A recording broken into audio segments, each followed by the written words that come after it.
What's up, y'all? It's been Yeah. a rough week for me. Like, I don't even know how I'm even doing something right now. It's always something. I can't find nothing, and I'm here. So if I look off, I'm telling you because I am. But you're here, so that's all that matters, you know.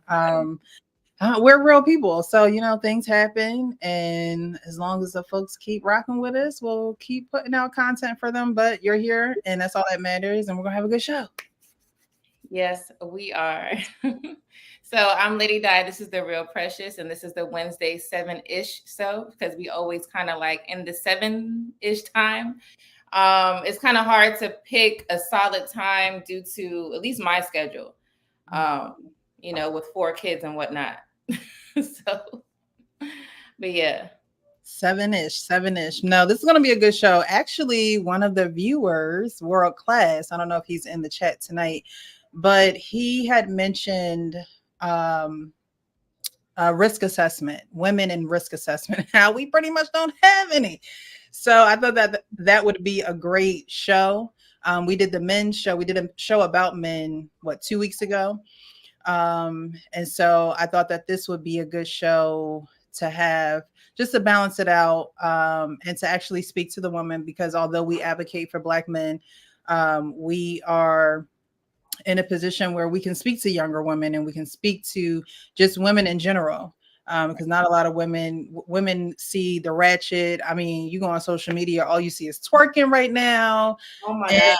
that's Yes. part of the risk assessment, right? Because you online shaking your behind, and that's all we see when we scroll up and down our timelines right now with this challenge that they have going on. But a lot of women will just join the challenge, right? They won't think about it. They won't think about their decisions. They won't, analyze the what's going on. So we just want to dive into that tonight. We're going to dive into a little bit of that tonight. We are. And I didn't know it was a trend because every time I pull up Instagram, it's nothing but ass. Meg The Stallion and Glorilla dropped this song, and I don't know, understand how it turned into a twerk contest, but it did, and now everybody's on it. Okay, that makes sense because it's like I keep seeing her, their face, and then other women. Mm-hmm. But that's the thing, risk assessment, right? Why is that something that is not thought about? So, like when you're doing those things, okay, you're not in a strip club. This is on public platform. You have to set So, up. right, what is the outcome though? So you're shaking your ass, and then some of these women have men right next to them, like their man, their boyfriend, their husband. I see. So Mm-hmm. it's just weird. What is the outcome for it? What is the purpose? What is it doing for the community? Like if you having fun in your own right behind closed doors, or if you're at the club or something, is one thing, but you are recording it. That's what I'm saying. Why are you recording it and posting it? Now everybody, people that you don't even know, could see it. So that's the part I don't get. Why?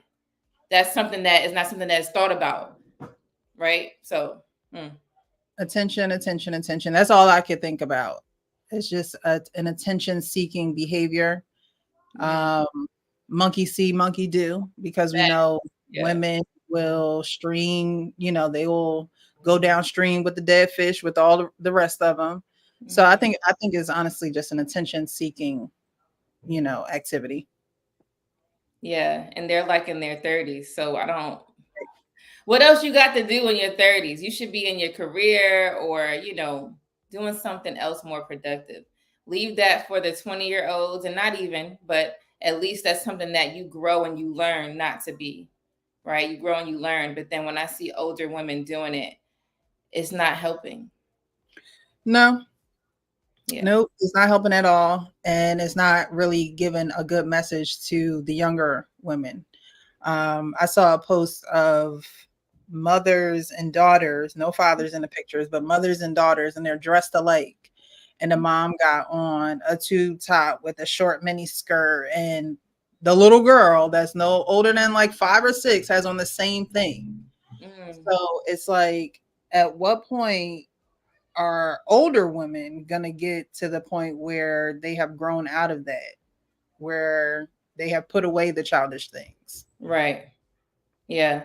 And I guess It's not, I would say, at first I was going to say it's a single women thing, but I don't think it's that because, like I said, there were ladies in relationships doing it and their man is right there. So the seeking attention, I thought normally women would seek attention to get a man, I guess, right? And then now it's like, I got a man, but I still want more men. Exactly. Exactly. And in their head, I don't think they're thinking about it as I want to get more men. Although that could be a thought. That could be a train of thought for some of them. I really think it's just no risk assessment, because and it's all I want attention or let me compete with the next big booty Judy who was on here because mine can flap a little bit wider and you know what I mean. So I think it could be attention / competition too. Competition, yeah. And that's something that I know we all women have been doing since young, like 5, 6, 7. It's been starting. And it's like now we're professionals at it. Like we compete for a living now. We would think that men do it because they play the sports and everything. And some women do too, but sports is male dominated. But women been competing. It's just on another level, another topic. But I think it's emotionally draining too to compete for things that sometimes you're like, there's some women that compete for the hair, right? They want longer or curlier hair, but your hair just doesn't grow that length and it's may not be that texture. Right. That they're competing to get something that you would probably never have, especially the curly part. Your hair, if your hair doesn't grow curly, then you're not going to get it. You have to force the curl, add, curl rods and twist it or whatever. So they're competing for stuff they can't even have too. That's what makes it weird. If you're going to compete, let it be fair. But some of this stuff is not even a fair thing. Some of these girls that's twerking, for example, since we're talking about that, they got butt implants. So how is that even a competition? You faking your jiggle. Not faking the jiggle. It's dumb though, but I'm just saying, like, competing for what? This nonsense. But let's get into this clip, and then we're gonna talk more about that.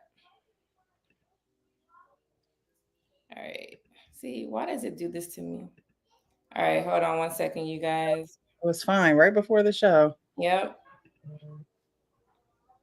Okay. So yeah, while it loads, Definitely let us know where you guys are watching from. yes, make sure you like the video. Like the video. Yes, yes, yes. All right, here we go. It could stress her out, and she's gonna stress me out.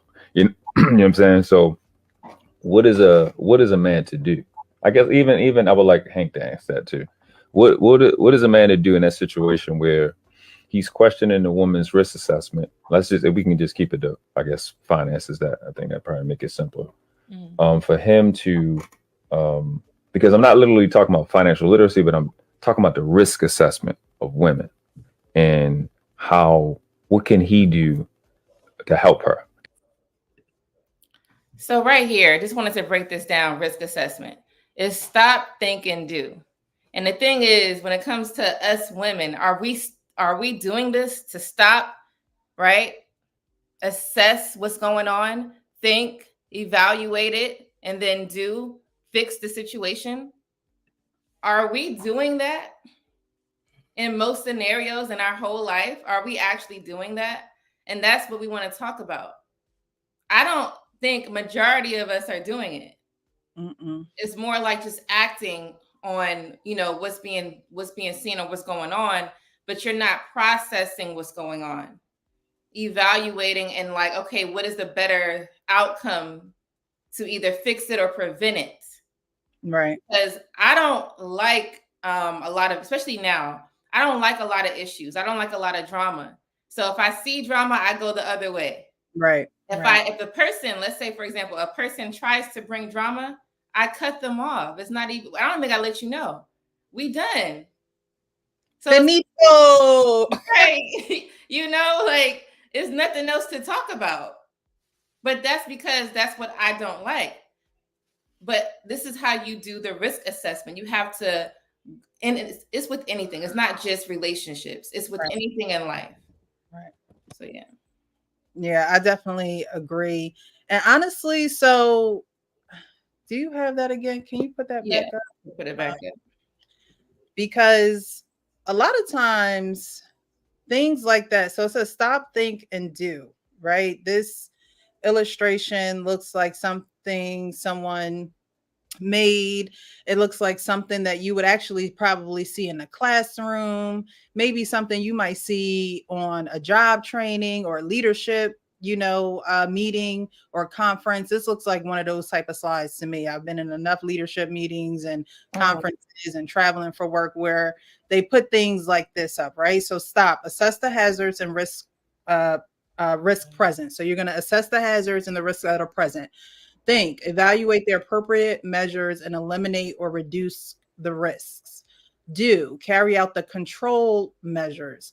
So this is something that it looks like more of a learning tool, right? And a lot of women like to do what they want to do. Oh, I know what I'm doing and I don't need anybody to tell me what to do. But slides like this are important because if you don't know, you don't know. You can't do what you don't know, right? And Mhm. so things like this, stop, think, and do is something that primarily your parents will teach you. They're the first teachers of this slide, especially a father. Stop, think, and do. Stop to think about stop what you're doing. Think about it. What are uh, the consequences? What are the rewards? What could be a possible outcome? And then do. And it said measured.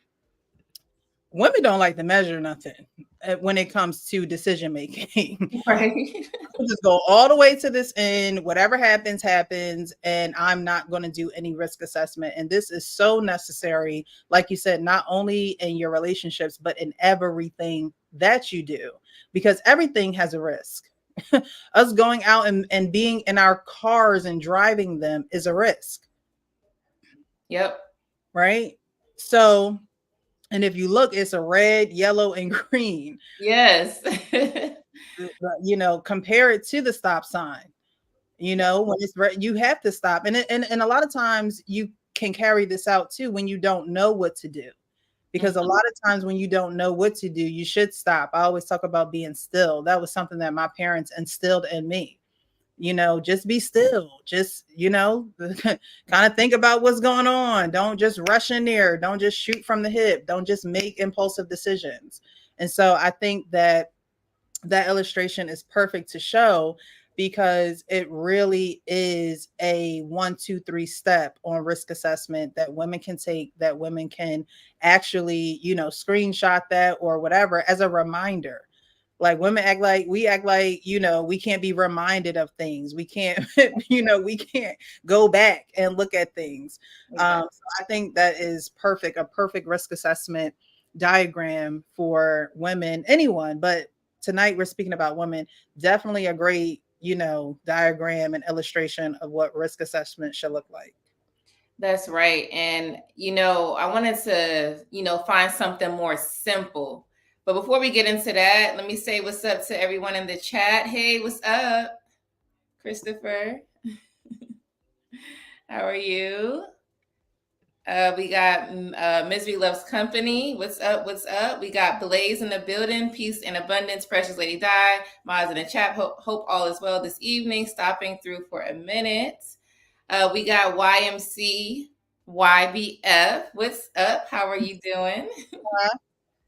And then we got Misery Love Company says, y'all teaching today. That's the point. You Mhm. know, we could talk, but we want to make sure we're showing an illustration because some people learn better that way. Yes. Uh, hey girl, what's Hey, up? Teresa. How you doing? So, the stop, think, and do is simple because Right. there were so many variations of risk assessment, but what can everybody understand? Even kids can understand, like stop, drop, and roll, right? Yep. Stop, think, and do. It's simple because even when I read it, I was like, damn, do I do that? Stop, think, because that's the thing.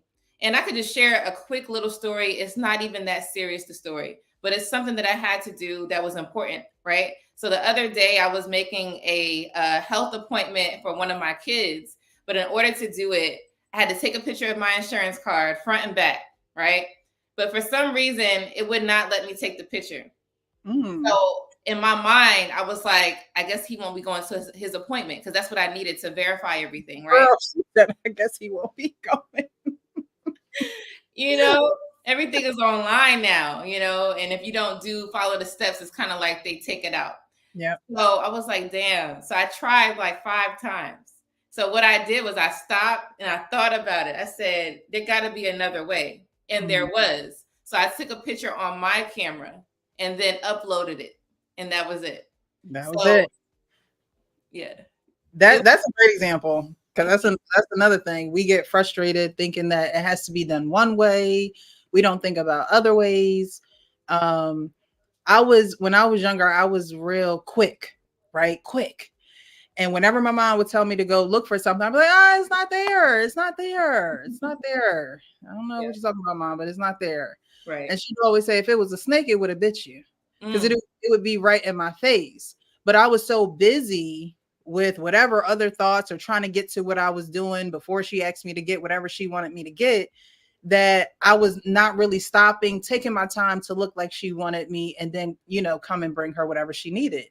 And that always stuck with me, because when you're quick to do things and you're impulsive, or you're not looking, or you're not paying attention, things can get missed. My mom always said, haste makes waste. That was always one of her biggest sayings. Haste makes waste. When you do things quick, when you don't stop, when you don't think, when you don't, take the time to do the right thing, then those hasty decisions will make waste.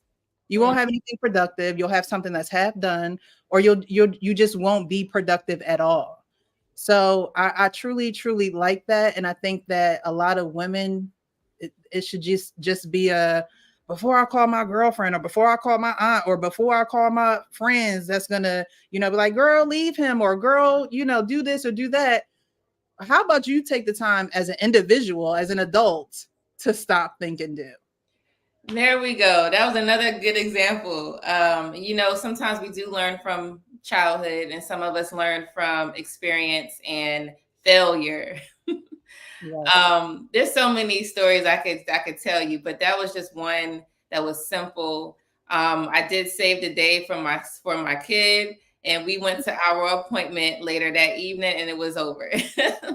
But we have to do this because in relationships or friendships, so that's where it starts, friendships, you have to make sure that, because when you're doing like a risk assessment, that means that you're properly thinking about how to navigate something. So how to navigate a relationship. Most of us just leave. I know back when I was in high school, he could do one thing wrong and I'm already out the door. But that, for what? What did he do that was that bad? So we have to make sure that we are properly understanding the person. So you can look at the person as the risk, because I think people are a risk, to be honest with you. Oh yeah. Okay, so that alone, because you could just get with anybody and it could destroy your life, but you don't want to get with anybody. So you have to use that analogy and think about is stop first, look at this person, evaluate them. Is this person good for a long term? Not good for you per se, because that's where we get mixed up. Long term, because I want to explain that, because we have someone that we believe is good for us, and then we got a long-term person, life partner, because we could think certain things are good for us, but it's not a long-term thing. It's not something that is longevity in the sense of growing old, right? Getting married, having kids, and growing old. We need to make sure that this person has more than, just he looks good, he's tall, all these things that most women want today. So you have to stop and think about that. And it's okay. Take your time. You don't have to rush it. Take your time. After you process that and you did your checks, piece of paper or whatever in your head, okay, cool. This is something that I could move forward with. Because what I see today is that there are women getting with men and they're wasting their time because they don't even want them. Ooh. Why? Why are we doing that? Now, young, yeah, you're going to do that when you're young. But when you get to that 25 and up, that should be over, because now you're messing with people's lives. You got to think about when you got mad at a man for that mess with your life because he wasn't ready yet. He was still trying to play, right? and he messed with your life. He knew you was a good girl and he still did what he had to do. Now you're doing the same thing to men. So this is something that we got to stop doing. I say 25 because I think 25 is a great age. You've had your failure. A lot of us didn't have a good upbringing. So that's a great age to possibly start. That's not for everybody, but it's a good starting point. 25, you're like, what was it, 26? You're like completely legal now, right? You're off your parents' insurance. You could rent a car. Like you up there. 30 is up there, but 25, 26. Yeah. Get it together. Now you mentioned women analyzing and being able to decide if someone is good for them long term. Yeah. So break that down a little bit for the women who are like, well, how do I know if he's good long term or not? Like what should I consider to be a long term characteristic that I should look for in a man? So I always look at like jobs, like how is this person good with his jobs? Like work ethics is what it is.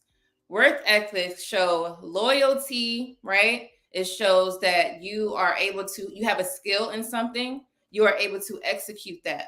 But then you're respectful, because you can't go to your job disrespectful, right? You have a purpose, because in order for you to be working, there's a reason why, right? Which means that you're thinking about your future too. You're not just working at any job. These type of things, you want to make sure that the person is able to hold a job long. How many of us or how many people have you seen go from job to job? They're not consistent. Consistent is another thing in the work ethics field, right? You have to make sure that you are consistent. Now, there are times where we don't like our job, right? And you want to find a better one. That's different. But if you're going from every 3 months, every 4 months, every 6 months, getting a new job, how do you think he's going to treat you in a relationship? Either he's going to have you and 3 other women, or he's going to have you, but he's not really focused on you like that. He's focused on other stuff. He doesn't put you this is somebody I feel important.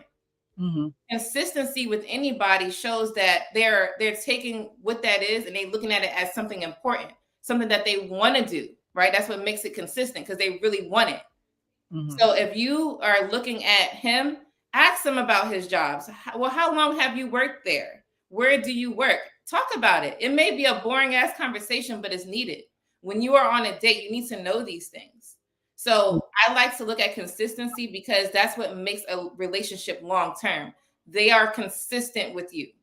That's one main thing. The other main thing for long term is you got to make sure this person is marriage minded, because there are a lot of people who are relationship, right?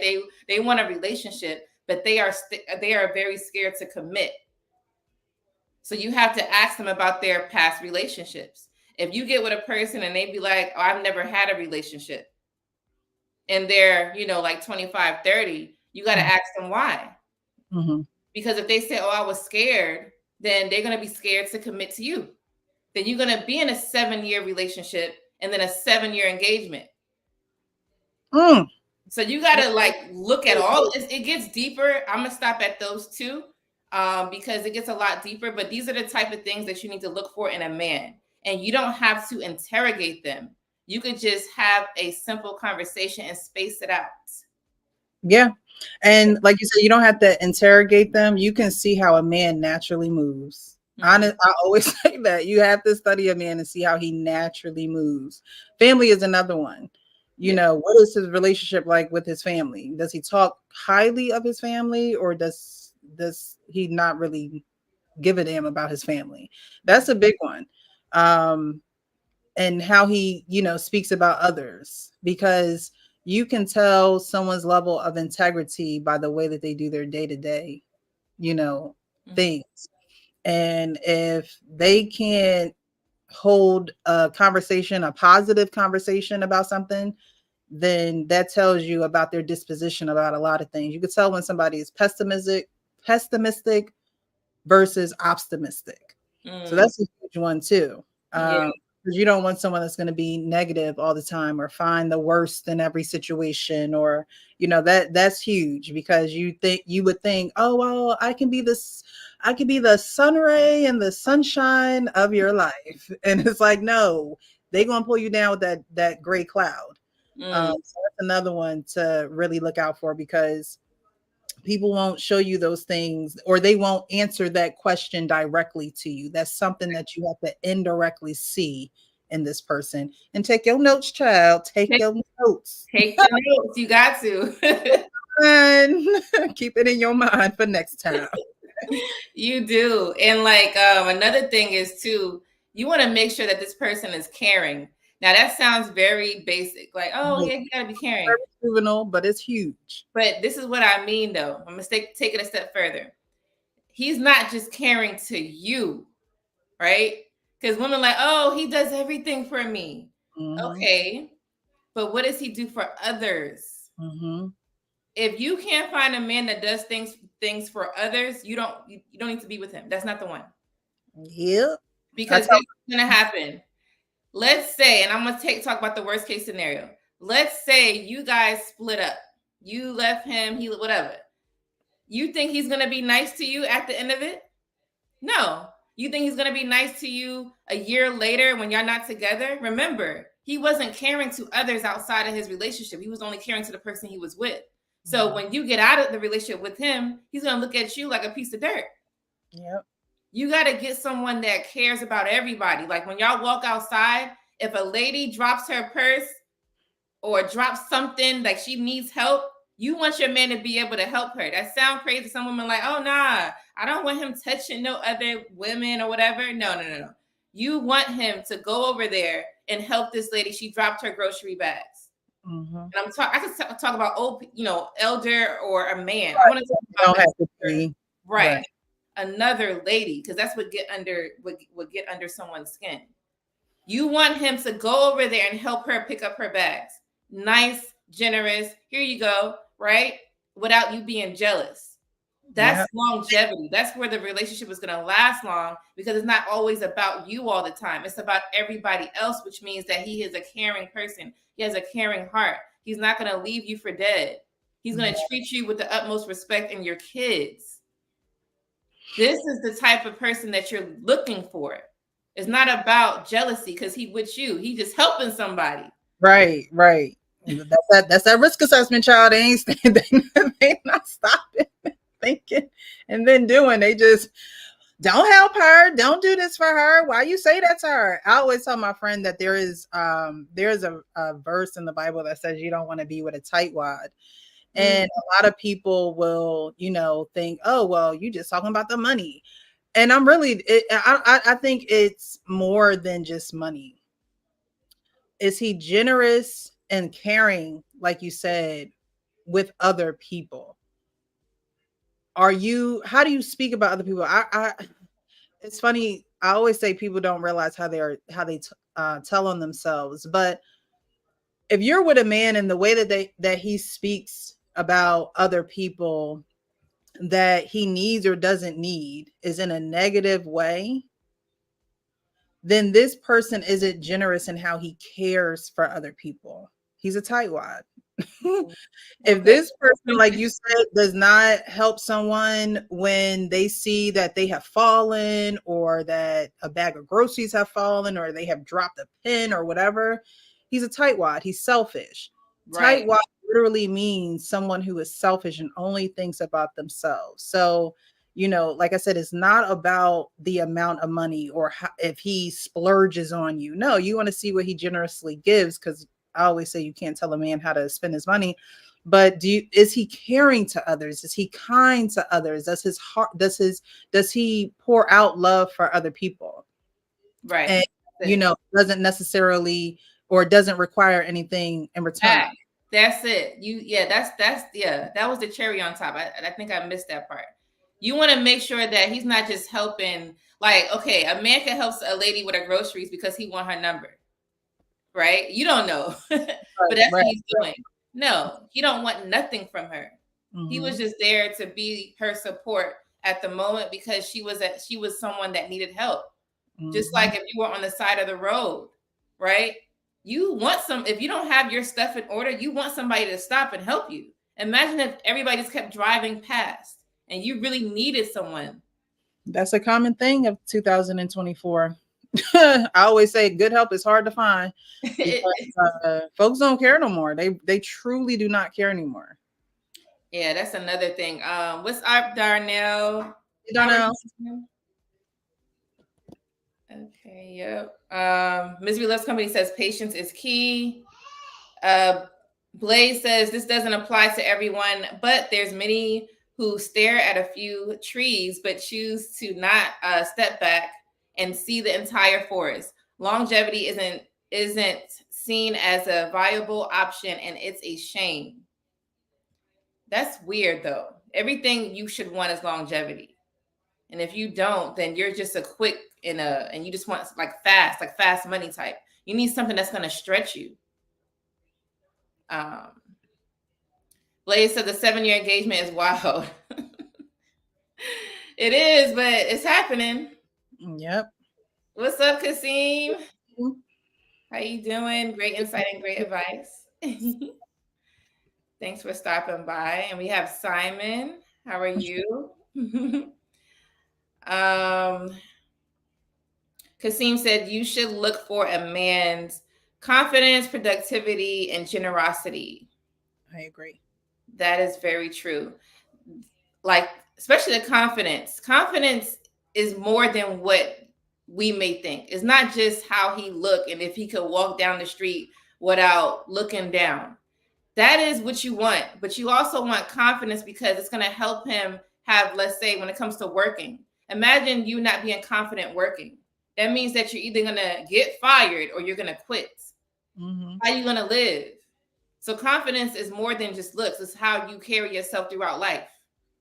So that's very important, Kasim. And productivity. He's not just, not saying you can't play video games, but he's not just doing, unless he's making money, he's not just playing video games 8 hours out of the day, making no money.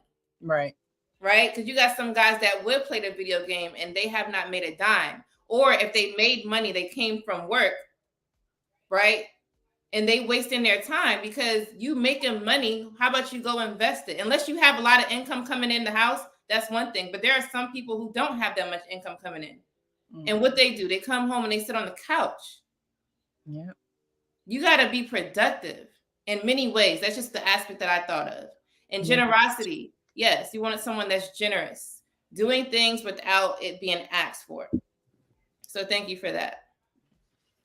But yes, so let's get into more of the clip. Hey, Simon, these chicks are hot. I don't know. No one cares about that. I missed that one. All right, so let's get more into the clip, y'all.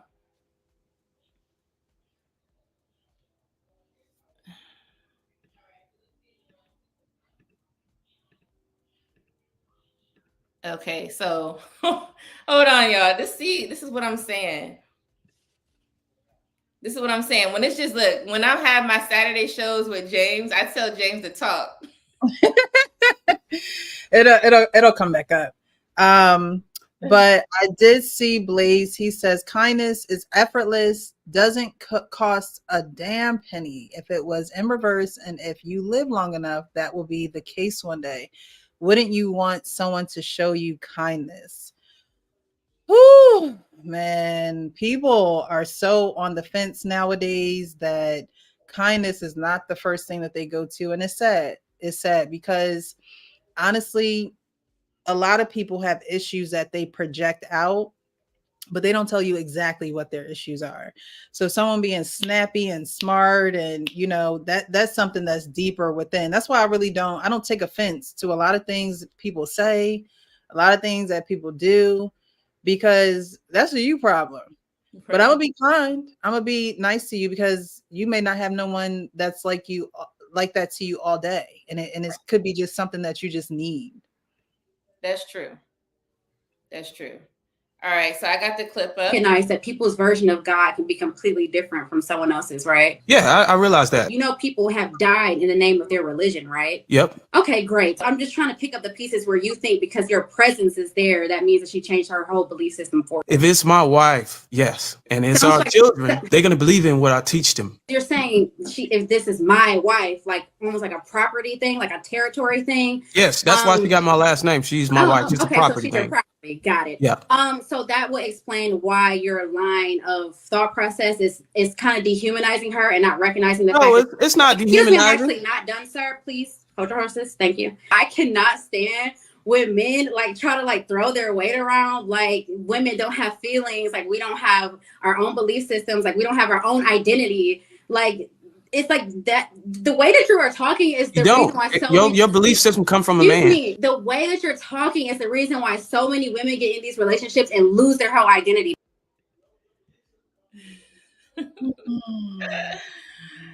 Shout out to Lapeef.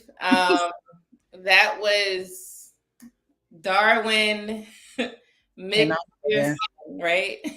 AKA Bruiser, and that was Andrea. So yeah, that video was interesting.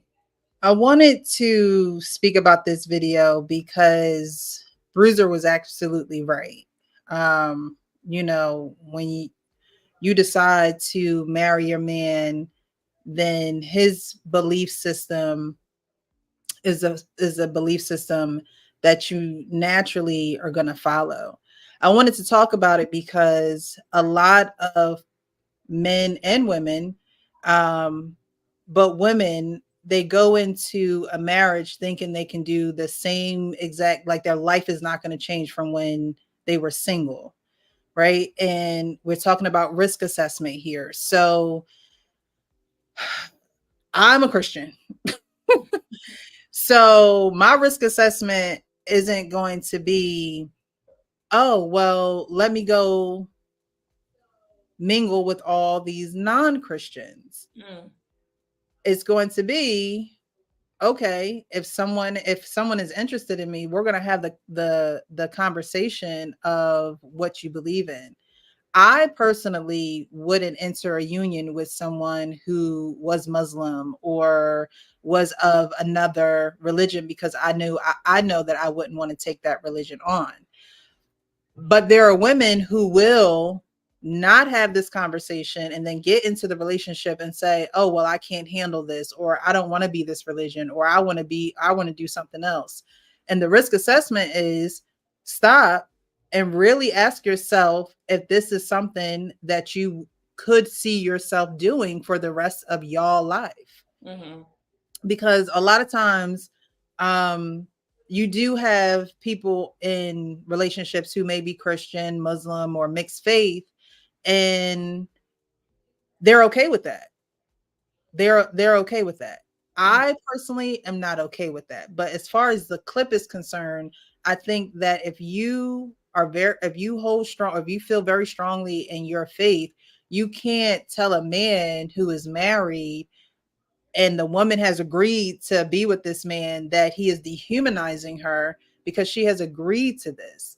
As a person who is going into a relationship, you can do your own risk assessment to see if it's something that you want to be in. But I don't think anything that Bruiser or Darwin said was dehumanizing a woman, making a woman feel like she's less than human, or she also talked about losing identity. Mm-hmm. If you're losing your identity in a union, half of it's good, half of it's not. You don't want to lose yourself. You still want to be an individual. But I always say there will be growing pains in becoming one. So there are going to be some things that you're going to have to shed. You're going to have to sacrifice. You're going to have to give up because it's not something a man would tolerate or wants in his life or feels as though it's benefiting the family. Not just you, but the family. So when she said lose yourself, there's no way that you can lose yourself if you're being, I have this term hot, honest, open, and transparent. And I think a lot of people are not hot with the people that they are interested in, start talking to, and then develop these long-term relationships with. They're not honest, open, and transparent with these people. And then they take the next step of getting married. And I've always been told that just because you got married don't mean that it's just gonna magically change when when you get married, or the things that were aching you and bothering you in singleness, just because you get married, they don't go away. Right. So these are conversations that you truly need to have in depth with a person before you go ahead and take that step. And that's part of the risk assessment. So I think that she was trying to make a point with Darwin, where it's just like, all right, girl, well, maybe you just need to do your risk assessment. But him as a man, you know what I mean? Heading a family, being a leader of a family, that family is going to naturally acquiesce to his leadership. So I wanted to play that just because women don't assess that. It's just, yeah, but you're dehumanizing. Yeah, but you can't say this, and women are losing themselves. And it's like, no, women aren't doing risk assessment. And yeah, that's great points you made. It's just that with her, how do I say? So like for marriage, that's what we're talking about. What's happening too is women are watching other women. Women are watching wives, and some wives don't know how to handle their marriage. That's the problem.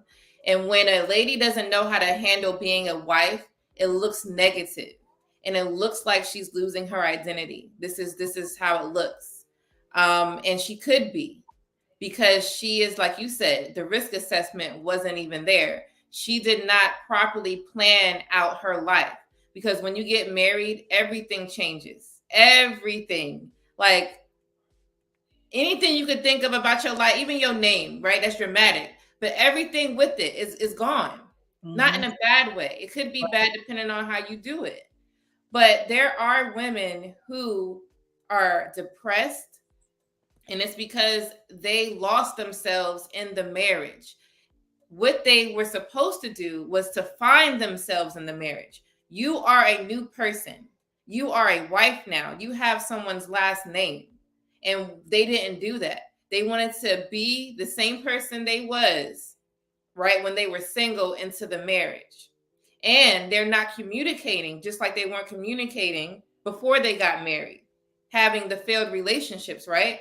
They're not using the tools to keep a successful marriage. So the marriage goes to shit, basically. And then because there's kids, and most of the time when there's kids involved, you're focused on the kids. So what you're not doing, you're not getting your hair done. You're not properly washing your body. You're not, doing anything feminine like. You're throwing on any type of clothes, sweat, anything that, go ahead. What Rihanna said. You like, some days it's cool, but most of your days, 95% of the time, no. They're throwing on anything. They're shooting at Starbucks because they can't handle it. They need the caffeine, and they do it for years. Right. Then they gain weight. They get a lot of acne. They're not working out, because working out does help your mood. They're not doing anything. What they're doing is they're complaining to their girlfriends, like that girl that was just talking, Andrea. They're complaining to girls like her, and she's taking in all of it. Girl, you lost yourself. How can you let him do that to you? He didn't do what? Meanwhile, you don't even know what's going on. You don't know that she wasn't able to plan and organize. Because when things are going down, you have to figure out how to make it better. Yeah. And me being a wife, I've been a wife going on 8 years coming up. I had to learn some stuff myself. It has nothing to do with my husband at all. It has everything to do with me. Yes, he does help in the sense of if I think he should be part of this organization, I will let him know to make it better. But sometimes it's what I need to do. So I figure out what needs to happen to make the situation better, because I'm not going to walk around here moody. I'm not doing it. Because if I walk around moody, I'm pissed off at everybody. And I don't like that. I'm yelling at everybody because you just looked at me. And then I'm going to blame James at the end. I'm going to blame my husband at the end. Come on now. I like to make sure that me and James have a good relationship. So I have to make sure I'm doing my part. And that's what I see a lot of women are doing. Now, There's gonna be women that don't like that I'm saying this because they're like, well, because he didn't do this, and they always gonna blame the finger. But I'm telling you, half the time it's gonna be because they did not organize their life properly. They're complaining about sleeping schedules. Like, you should hear all these complaints with wives. My kids won't go to bed on time. It's like 12 o'clock, whatever. Okay. Who raised them? Because if you had somebody raise you right, you was in bed by 8, 9 at night. Okay. You really, so why you letting your kids stay up till 12? Running, looking all snotty and everything. This is bad. Okay. So what you and your husband gonna do about that? You just gonna let them do it and then you're gonna complain? You have to communicate. You have to communicate. Right. And like you said, what are you and your husband going to do about that? The husband, while he is over the family, he's over the wife, but the wife is over the kids. So it's like, why don't you have your kids on a schedule? You know what I mean? That's something that there should be no leniency in that, because it's part of the house schedule. Dad probably has to get up early for work. Maybe mom has to get up early for work. If she don't have to get up early for work, maybe she has to get the kids ready for school. And you know what I mean? It's part of a system and structure, and if you're not raised with that, that is not going to be something that is second nature to you. Because if you're raised with it, it's almost like, oh, well, let me, do X, Y, and Z because mom did it or dad did it, or this is just how it was done in my life. As a child, that sleeping schedule and the babies in the bed, men complain about that. Yeah. Because like, this is your area. And it's not to say that he's not hands-on. I'm not saying that the men aren't hands-on. But what I'm saying is that is an area that a woman does control, and it's like, okay, you need to have that under control because understanding. Yes. Because I'm gonna be honest with you.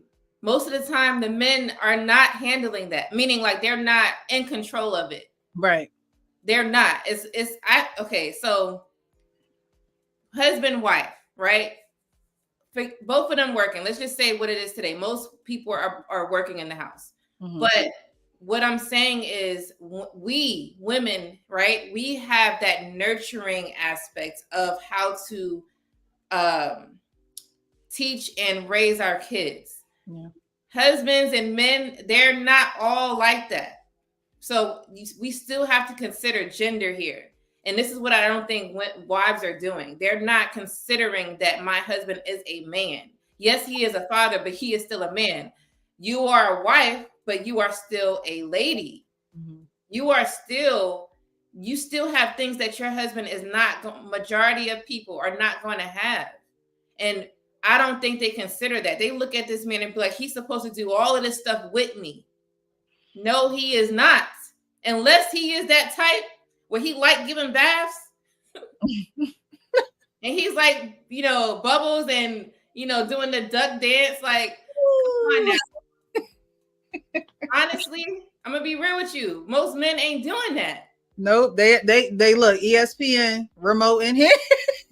No, it's true. And that's the honest truth, though. And it's not like they don't want to help, but they looking to you for you to do your part. And this is what is, and I'm not saying that the men don't help. I'm just saying they're not as hands-on as you would think they are, because they are in the house as the dad and the husband. They are still a man at the end of the day, and you are still a woman. So you have to understand the difference.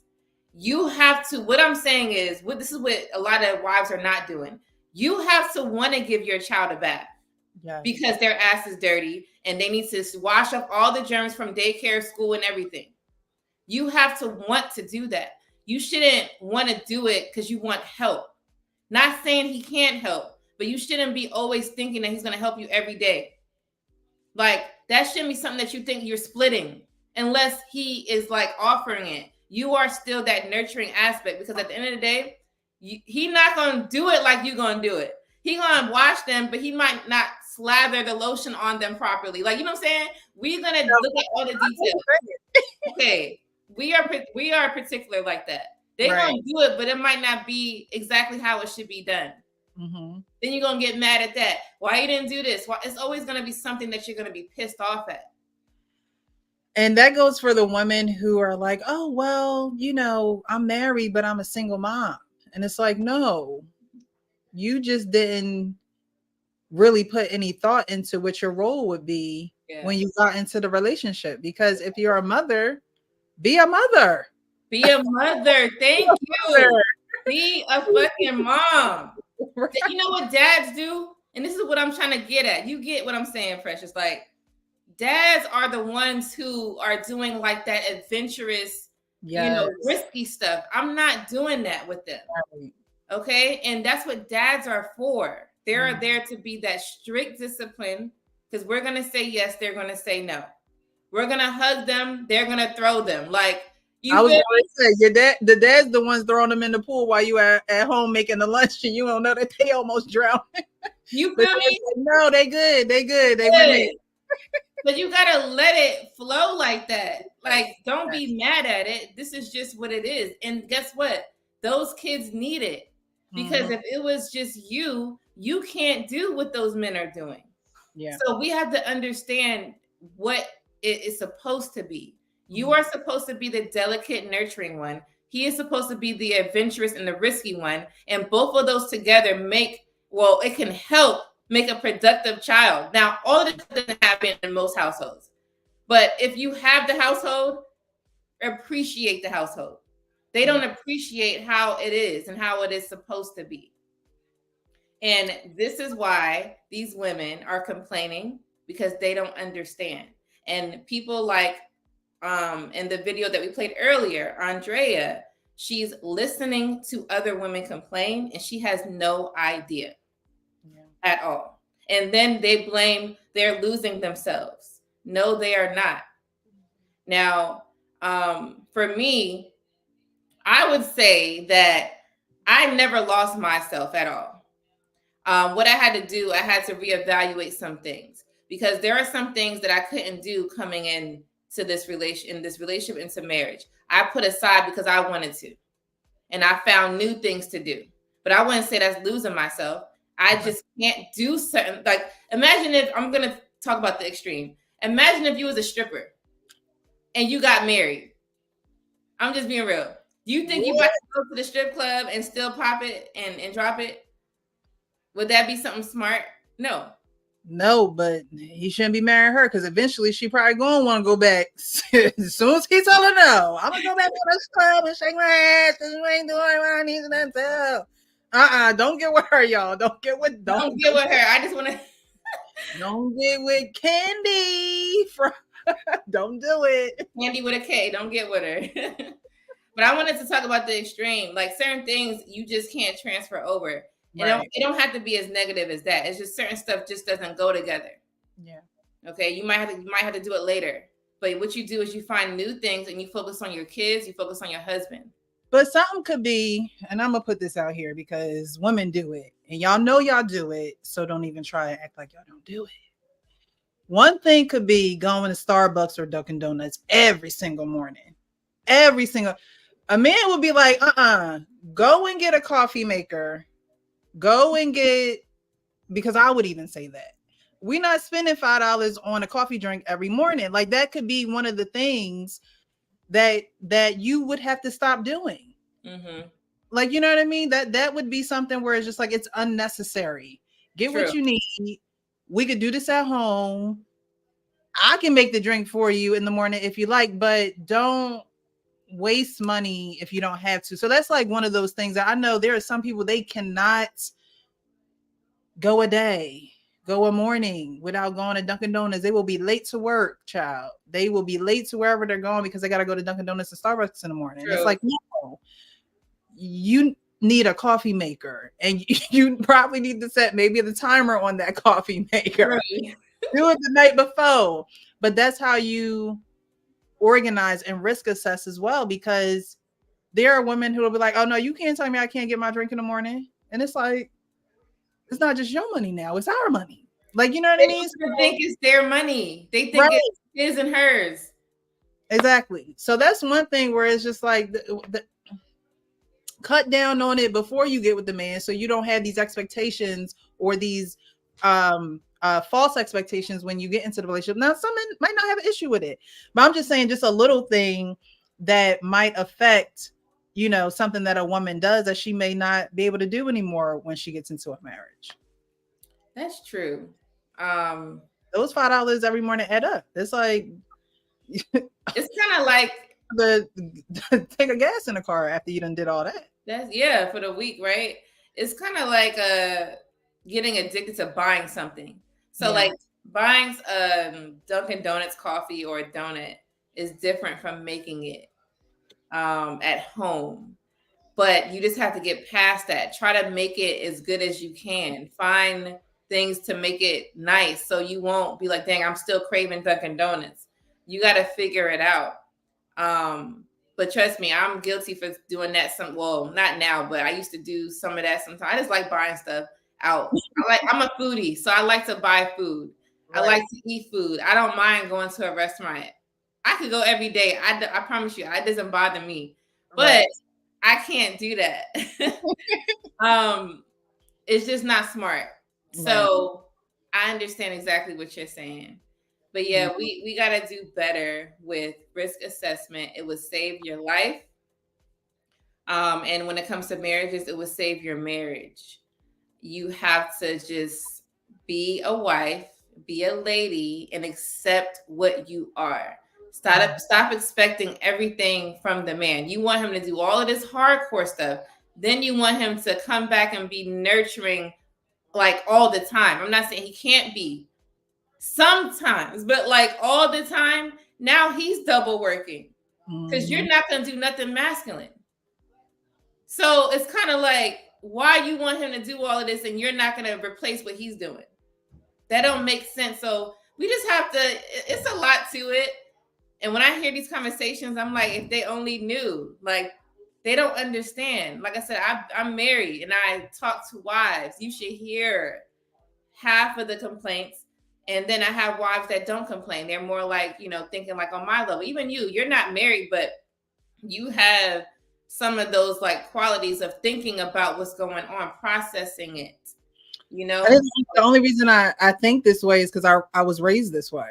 Literally. I was raised this way. So I can't think another way because that's not what I saw. You know, I saw two people working together. I saw my mom. You know, my mom started out when, and those who don't know, I was adopted. So when we first came into the family, my mom was working nights. My dad was working in the day, corporate. And then eventually my dad went back to school. He got, you know, a raise, earned more money. My mom became a stay-at-home mom. So I saw my mom a lot more than I did when she, you know, worked at the post office. When I say I saw her a lot more, I saw what she did. Okay. I saw her dedication. I saw how she catered to my father, but I also saw my father, like I said, work, go back to school. I remember he went to Lincoln Tech. And when I was younger, I didn't understand any of that. I just, you know, you know, you think they working or doing whatever. But as I got older, you see it. And so that's just the mind frame that I have as a woman. Okay. You know what I mean? So not even being a wife, but just being a woman, seeing what it looks like. And some people will be like, oh, well, I don't want to do what my mom did because, you know, she waited on my dad hand and foot and blah, blah, blah, blah. But what else was she going to be doing? Like, you know what I mean? Like you either want to be out in these streets or you want to be underneath somebody's leadership. It's just there. To me, it is no in between. You know what I mean? So that's just what I saw. And that's interesting. That's interesting because you grew up seeing that. I grew up kind of, it was like half and half. I seen it and then it got cut short. So, and then I seen the opposite. So I don't know. I think I was just a humble person from like when I was young. I think me being humble helped me, but I learned a lot of this stuff later on, just by being observant to the world. And like, I'm not doing this. I don't want to be that. This is what I deserve. Like I looked at my life like that. And then that's how I kind of came to my conclusion on what type of life I wanted. And then I kind of just went forward. but it wasn't easy out here. It's hard out here when you don't have guidance. That's why me and Precious are on here, because some of us didn't have guidance. I know I had it half and half. So we want to come up here and just like share knowledge and help the next, But I appreciate everyone for being in the chat. What's up, Kaz? How are you? Blaze says, raising hell about sleeping schedules, something that can be easily resolved. Yep. Yeah, it's bad. Like, they complain about every little thing. I remember one time I heard a complaint about her husband was it sweeping or mopping the floor properly. So it was just a complaint all the time. Because I think they had like 6 kids, and she complaining about what he not doing with the floor. And I'm like, well, why don't you just teach him? I did show him, but I said, but how did you show him? Was you yelling like this? Because you're yelling at me. Like, you got to be able to talk to these men. So what I say, if you feel like you cannot talk to your man, you need to switch it up.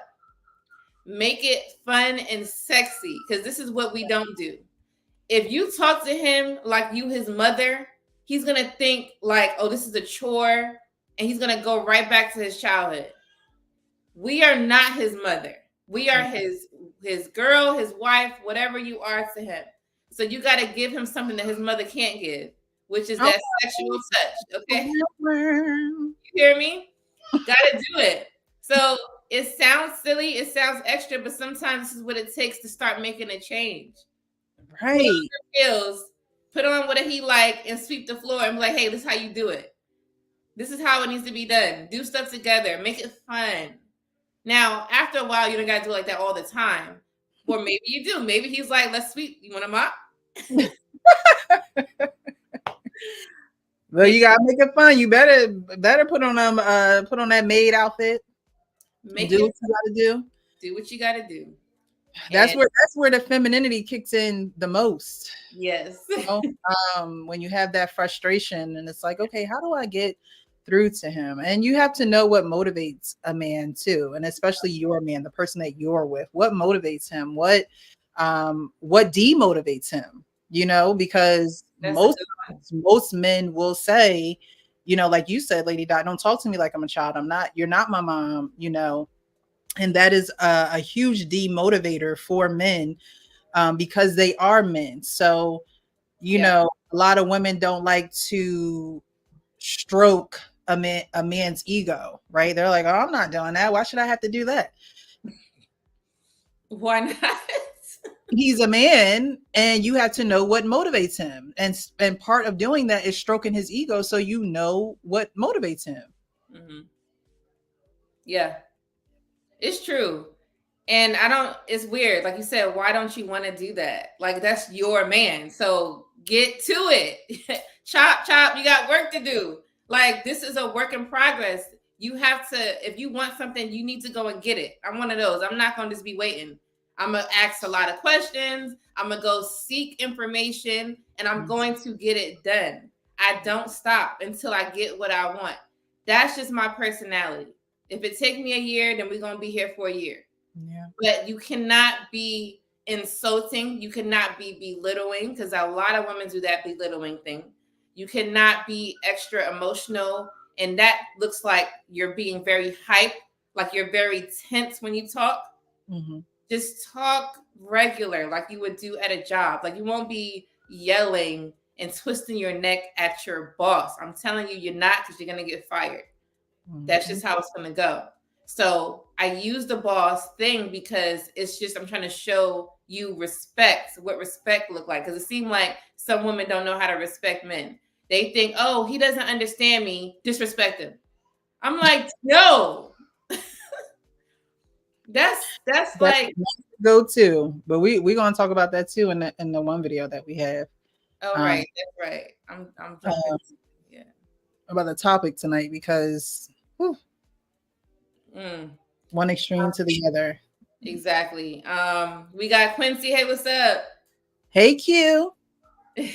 Y'all like the only 2 sisters that understand us. We try. We be trying. Look, it's not all the way, but we try. trying. Yeah. What else we got?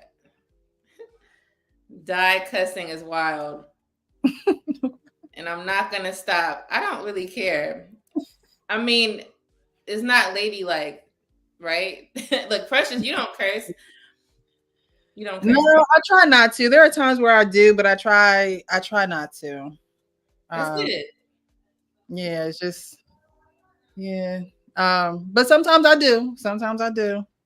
A heated conversation or a heated topic debate.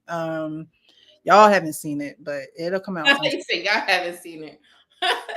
It'll come out sometimes.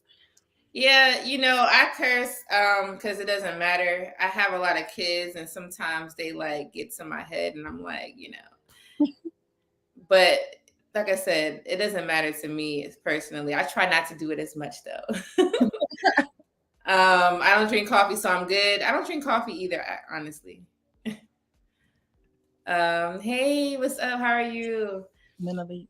He says, Lady Di is making me so hungry. I feel like eating teriyaki turkey. A teriyaki turkey? A whole teriyaki turkey? We appreciate you both. Thank you so much. Yeah. We have Joe. Joe, how do you say this? Jolene. So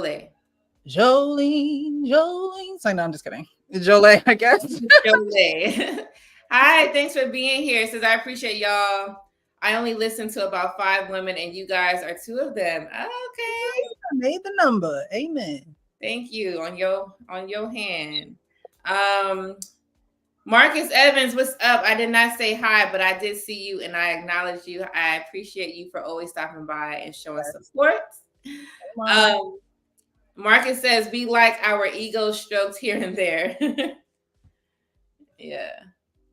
I saw a video of a woman going around. I don't know if she was in a supermarket or wherever she went. She just was like, excuse me, sir, I just want to say something to you.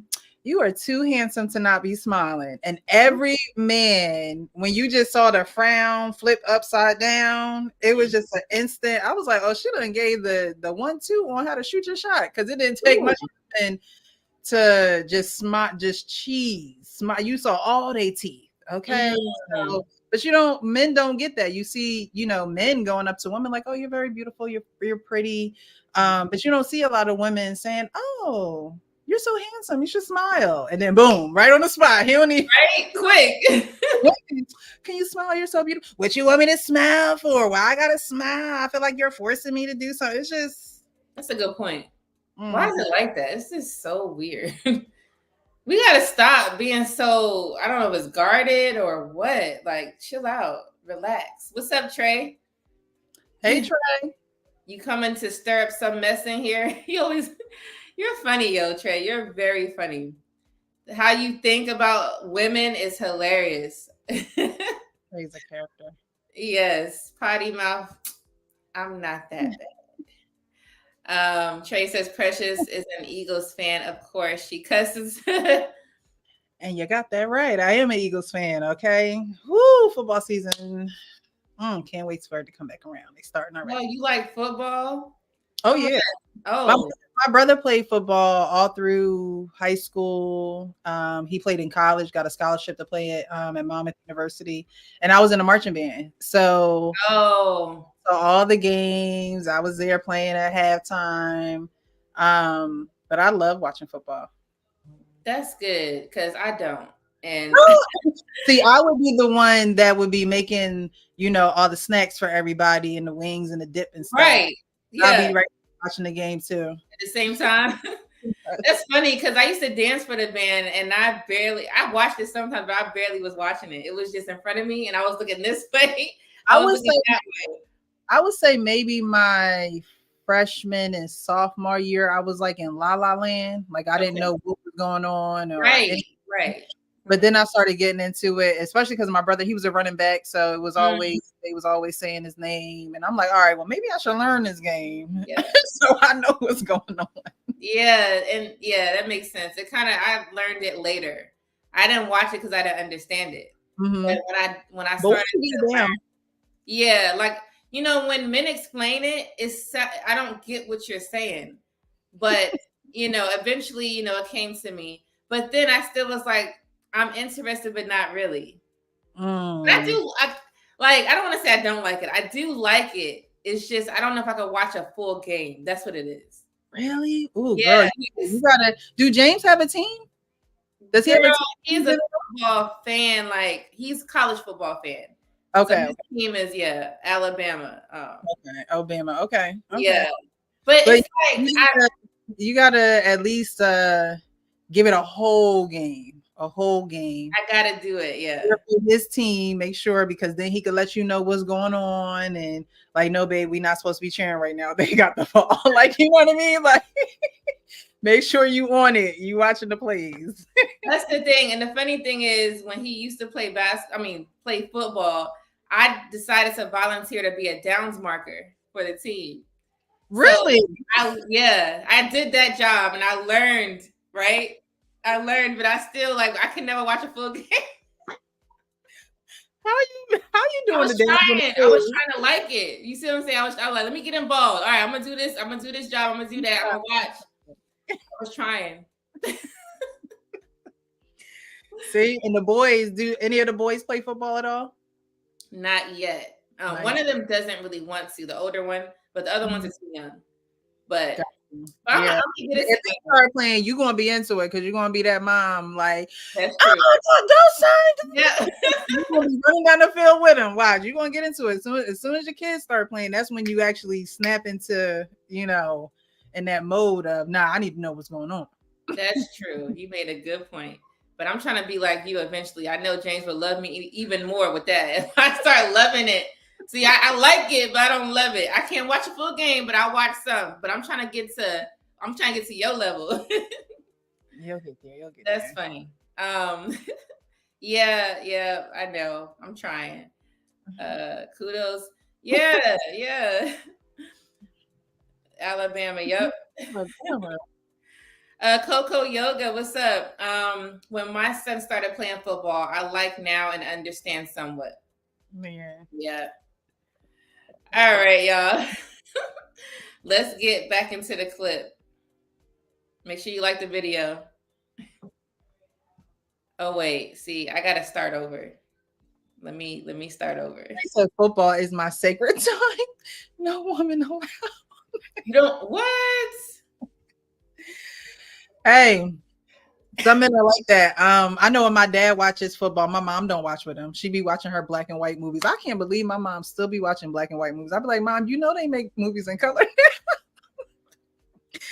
She still watch her black and white movies, but that's just she's like that. She's not into football. Although, my dad's a Cowboys fan. Boo. My dad's a Cowboys fan, and my mom is a Cowboys fan because my dad is a Cowboys fan. But she's not into football. So, I mean, I could see what Trey is saying. He said no women allowed, but my mom don't even include herself. She just makes sure my dad got what he need on his tray so he can go watch his football in peace.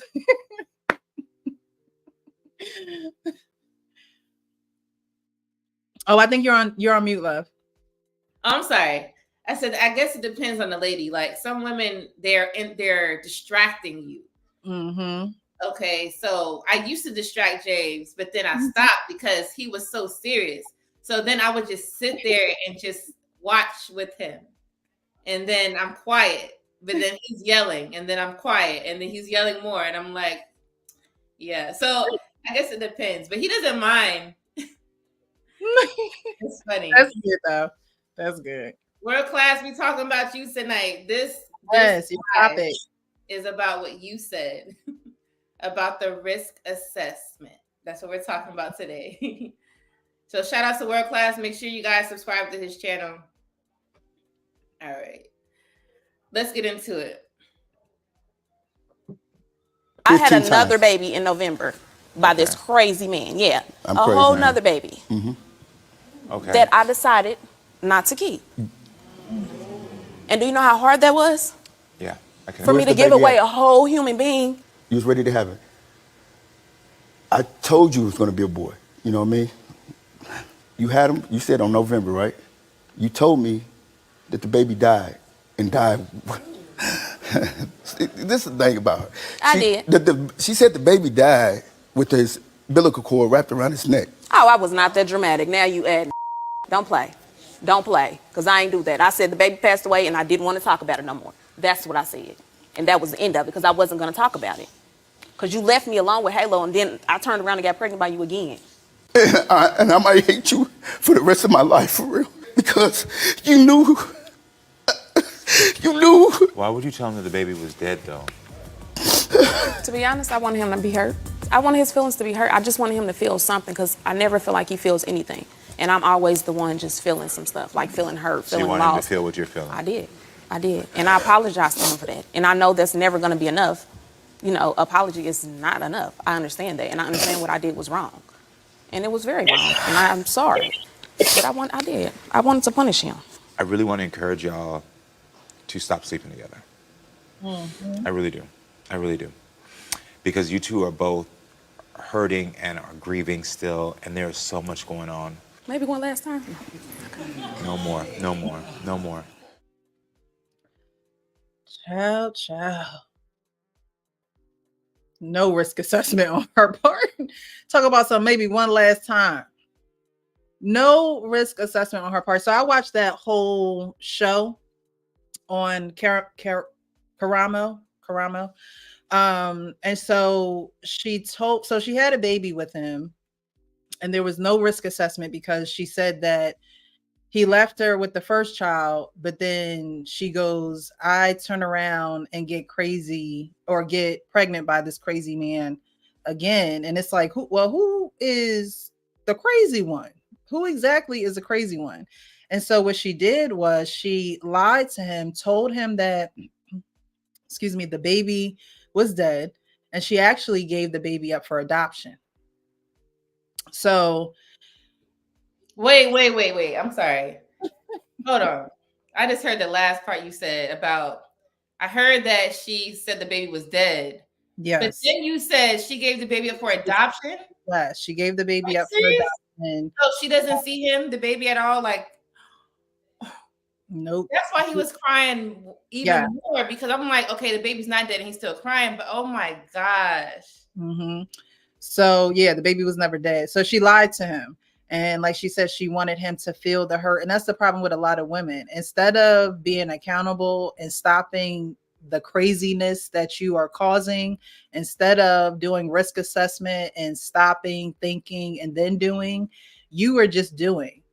And it's bad enough you have one baby with him and you say that he left you with that baby, but to continue to sleep with this man and risk getting pregnant again is, I believe, now they both lay down with each other, but I believe that is a her problem, because at the end of the day, you already knew what the situation was with the first baby. So why would you continue to sleep with him unprotected? At least protect yourself so you don't have any more babies come out of this union. But like Dr. Karamo said, stop sleeping with him altogether, because not only are you having babies come out of this union, now you're having lies, deceit, hurt. You have another life that is in existence of, and the baby has two parents, biological parents, that he'll probably never know, or she probably, I don't even know if it was a boy or girl, but they'll never know because two people were being irresponsible. So, that video really shows that as a woman, she's not even trying to practice any type of risk assessment. Like I said, even after Dr. Karamo said, y'all probably should stop sleeping together, she gonna say one more time. So that goes to show you right there, she has no motivation to change her path and go a different way. And that's how a lot of women are. They will continue to make the same mistake over and over and over and over again. And a lot of women, I talked about this in a post on my channel, but a lot of women will want to see a man hurt. A lot of women will want to cause you some type of physical pain because they've been caused emotional pain. And men have to really be careful who they are giving their penis to. because she had another baby and gave the baby up for adoption. But some women will bust the windows out your car. Some women will bust holes in the condom. Some women will do things that will produce horrible results. And men don't see it coming because they so wrapped up in the coochie that they're like, oh, nah, she won't do that to me, or she wouldn't do that to her, or they're just really not even thinking about her destroying his property or anything like that. But all the while the woman is scheming, thinking about how she can get you back, instead of her doing the right thing and just walking away and stopping all the madness altogether. Yeah. That's a lot you said there, but it's kind of like okay, she mentioned that she was doing it to hurt him. Mm-hmm. But if you gave the child up, I'm sorry, this is going to be a little ghetto, but James, can you please get me a bottle of water? Okay, I need a bottle of water like right now. Stat. Like, I don't know what's going on. I need some water. James, can you hear me? I need some water. All right. Anyway, what she said was, oh, wait, I'm sorry. I got to do something else too. Hold on, y'all. Mm-hmm. Hold on, y'all. Where are we? Somebody said, shout out to James. Yes. Backstage crew.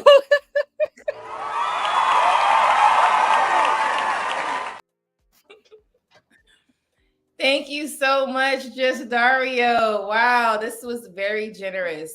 Thank you so much for stopping by and supporting with the $50. Appreciate you. Thank you so much. Also, I'm gonna check out your channel as well. Even if you don't have a channel, I'm subscribing. I'm one of those. I love to support and follow back. I'm saying this because this is not even that important. But on my channel or on my Instagram, there are people who support me. I will follow you even though you don't have nothing going on. But I like to show support back and just to make sure that you understand I can see you, you see me, we good. There's some people that don't do that, but I do it. So thank you so much, Just Dario. Okay. So with her, like she said she wanted to hurt him, but aren't you hurting yourself? You gave up not only his child up, but your child. So how does that make sense? She's not seeing it that way. She's just seeing, oh, I'm a get back at him. I'm gonna get back at him. And it's like at the expense of a human life. Yeah. It doesn't make any sense. It's a blank page. Like, girl, when you go in there, you're gonna be looking around like where everybody else at. It's okay. But that's nice that, even though they don't have anything, they do support. That's very nice. So thank you. I'm still gonna do it. I guess he didn't hear me with the water, but I'm gonna keep moving. So, oh wait, I hear it now because my throat is like. But anyway, so thank you. No, James, I need water. Oh my gosh. Anyway, I'm real transparent, you guys. It doesn't matter. We live in life. We on a panel. We're it's not a panel. We're having a conversation, but I need some water. Look, she's sipping on her Chick-fil-A. I'm not about to be all proper. I need some damn water. I know, I'm always sipping on some. Oh, look. What the thank you. Oh. Lady Dog needs an intern. Let me tell y'all. But I'm gonna shut the camera off. Hold on. Gotta get that straw, girl. Oh my goodness. Okay. All right. Anyway, so the fact that she gave, thank you all for stopping by too. I keep talking and stopping myself, but a lot of y'all just came in out of nowhere. We got D is in the building. Thank you so much for stopping by, D. Always supporting for a long time. Menalik says, "God damn." Okay, yes. We got Harrison. Thank you. Lauren, hey. Girl. Yes. Yeah, thank you all for stopping in. We got Passport Bro Villain. Yeah, passport bro villain. Okay, what's up? Hey, hey. Yes. And it says Lady Di needs an intern. Man, tell me. All right. So the fact that she said that she gave the child, or you said that she gave the child up for adoption, but she was trying to hurt him. You're hurting yourself because now you don't even have the kid. So why? This is what I hate. Why do people make up excuses, but that's not even the truth? Why don't you just tell the truth? You didn't want the kid either, and I don't want to hear like, oh well, I was gonna be I'm not stay at home, a single mother. Okay, well, you about to be a single mother. She was already one with the first child. Like this isn't her first child with the man; it's the second one. You know what I mean? Right, So, the second child. Like you went full term. You didn't cut it at the 9-week, 10-week, or however they make it legal now. Which I'm not going to talk about this today about pro-life or pro-choice. I'm just saying you didn't even go to that step. You went full term and gave the child up for adoption as if you didn't want the child because you didn't want to be a single mother. How about you just be real? I don't care if it's bogus. Say your truth. Say what it is that you are feeling.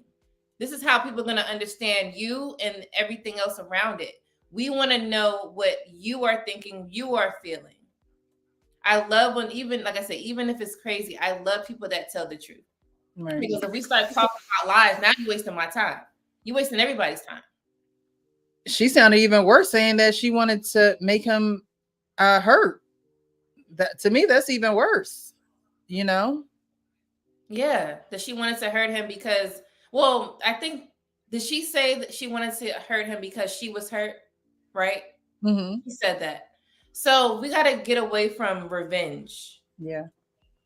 We cannot always want revenge. I've never really had that in my bone or anything. You have, okay. So I can't really understand that concept. Time goes forward. It don't go back. What am I gonna do? What is little old me gonna do? I'm only gonna set myself back trying to set you back. I don't have time for it. I don't have time for it. That was the smartest, yes, what you just said. I'm setting you back on set me back. Y'all not thinking about it. Risk assessment. Risk assessment. Think or stop, think, do. Stop, think, do. Let me tell y'all a story. I got another one.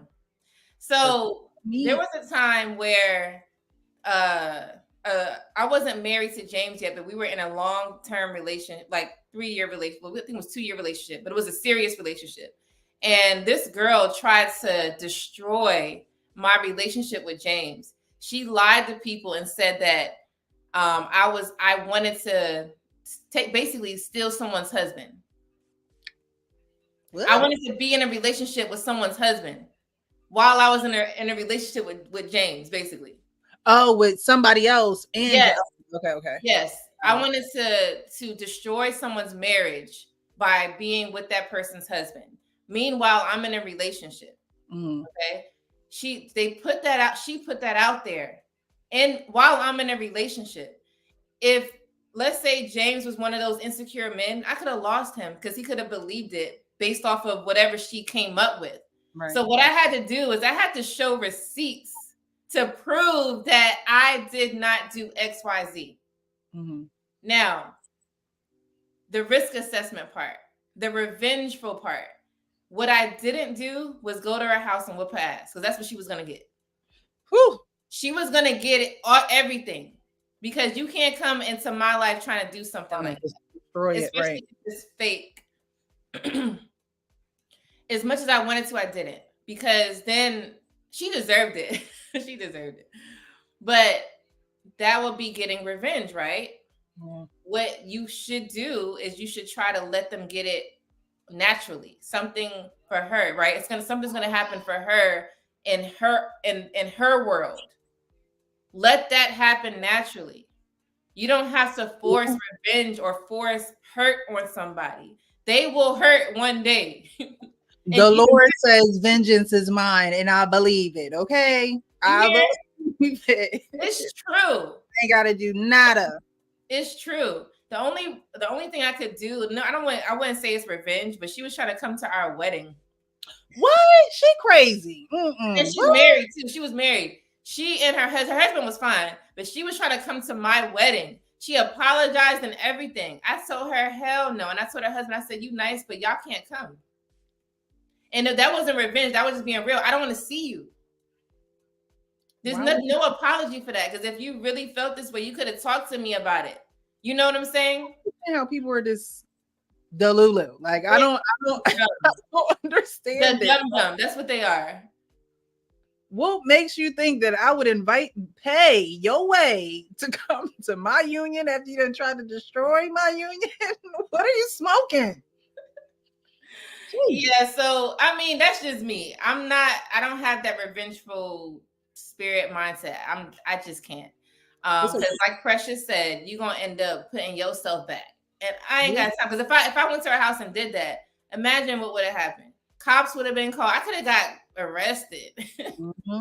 James would have been bailing you out, girl. Trey says, yeah, y'all tripping. I handle revenge personally alone. Okay.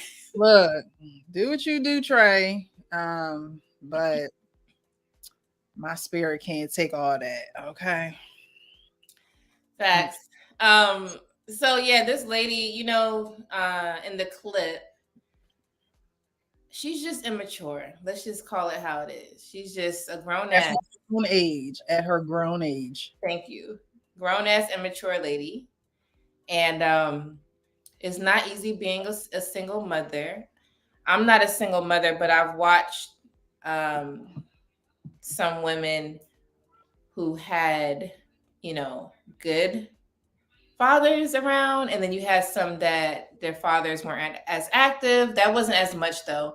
And then I've seen where there's women who don't want the child's father around and he ain't do nothing except move on, So either way, however it looks, you being a single mother, either you're forcing yourself to be a single mother, or you're a single mother and it wasn't you, like meaning you can't help it. Right. The father left, he don't want to be a part of it, ain't nothing you could do about it. At the end of the day, whether it was forced or you decided to be one, it's the same. You got to take care of this child by yourself. It is not easy to do. And that's with anybody. Single father, single grandparent, right? Because you got kids, their kids have a child and they push it on to the grandparent, right? Mm-hmm. Anything where it doesn't have the mother and the father there raising the child is hard. It's hard for me, and we're married. Like, we do stuff together and it's hard. So when it's not set up like you don't have nobody there to help you, girl, and they have multiple kids. See, when you have one, right, it's a little different, but it's still hard. But when you have 3-4 kids, different baby dads and all that stuff, what are you doing? And this is one of those situations. I'm not saying that it's right, but this is one of those situations where they say the father don't leave the child, they leave the mother. This is one of those situations where I could see why he would want to be distant from the mother because of how vindictive she is. Now, I don't know if this is the first time she's ever done anything like this to him. But again, like I on Monday was telling the men, you got to watch who you sleep with. For you, it might just be a quick, sometimes I feel like a nut, sometimes I don't type of situation. But the lasting and the residual effects of that comes out in a woman like that. Because she's not thinking of your best interest. She's not thinking of her best interest. She's not thinking of the best interest of the children, because there are 2 children. Who knows if she has kids with anybody else.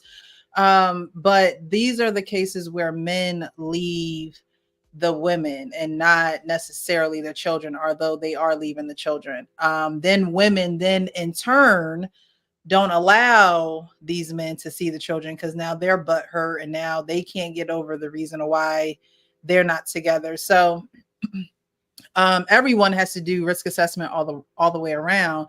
But in this case, as a woman who has already had one child with this man, did not stop, think, and turn the other way and say, you know what, I don't want this to be the case again. No, she went ahead and she did the same exact thing with this man. And not only did she do the same exact thing, but she lied to him on top of that. She gave a child up for adoption, which is probably best for the child. However, people don't realize, and as someone who was adopted, people don't realize the effects that adoption has on you. Whether you're in a home from being a baby all the way up to you're 18, whatever, or if you're older getting adopted, the effects that it has on you. Because everyone, no matter who you are, wants to know their origin story, period. Right. You want to know where you come from. You want to know who you came from. You want to, like, I don't even the people that be like, oh, I don't even care about my biological parents. They didn't raise me. And no, in the back of their mind, they want to know, like, who else do I look like in this world? I was Who about to else say the features. Yeah. Yes, that is a natural thing. So that child will have that. Children know when they are away from their biological mother. It is a natural biological effect that we have as humans. So now the child is, hopefully going to grow up in a home that is loving to that child, but that child's not you know going to probably accept the truth of its life, like, you know what I mean.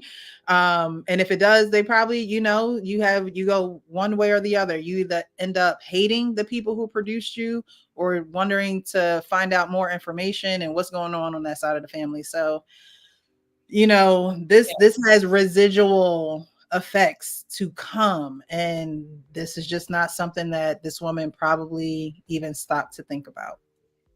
Right. I need to pull that chart back up. Stop, think, and do. Mm-hmm. Now, the adoption thing could be a little sensitive because there are a lot of moms. I don't want to say majority, but there are many women that cannot have kids. Right. So when they have the opportunity to take someone else's child and love on them like it's theirs, because it technically is when they adopt them, I think that's a nice, sweet thing. And then it helps kids who are in bad situations get out of that and go to a loving home. Mm-hmm. So I do like the idea, and I think that it's a needed thing. But as far as the lady not properly planning that out, her and that man, Right. kind of like the kids that need to be adopted, it needs to happen, but it's not always like a circumstance where parents passed away, Right. and that's different. But when you see most of the kids is coming from nonsense, and this is why this is here, Mm-hmm. it's like bittersweet, right? It's like, damn, why did you even do that? Yeah, especially at her age too, because a lot of times when you hear about women giving kids up for adoption, it's usually because the woman is, younger, don't have the just don't have the capability of actually raising a family in her care. So she's either younger, or there's substance abuse. That was the case in my situation. My mom was a drug addict, so that caused her to get her children taken away from her. But is never really someone who is, she looked like she's middle-aged, is never that adoption. And not to say that it doesn't happen, but the more cases you hear about adoption are usually young girls who, some of them could have gotten sexually assaulted, and they're not ready for a child, or they're just young, period, or the situation just isn't the best situation to raise a child. But for her to be middle-aged, in her right mind, not on drugs, things like that, and for you to make that move because you wanted a man to hurt physically like you did emotionally, is just not right. So like you said, it is bittersweet. Yeah. But again, those are questions that kids who are adopted have, like, why did I get put up for adoption? What you gonna say? Because your daddy, because I was mad at your dad and I wanted to give you away. You know what I mean? It's just no risk assessment whatsoever there at all whatsoever. At all. It's tough. But yeah, just try to plan. Like I said, life be lifing, but you gotta try. Like, but it is what it is. Life goes on. You know, like let's say Precious, she was adopted and her life is going on and she's here today. So it's not like your life is destroyed, but you know, things could be better. Even, you know, adoption is adoption. Then you got divorced families like myself, right? Because now I'm in that. I don't have no perfect family upbringing, you know, so it's different factors to how children could get um manipulated, they can get abused, they can it's just so much that children, they are linked to their parents' past and all of that. So we just got to try to do better. Yeah.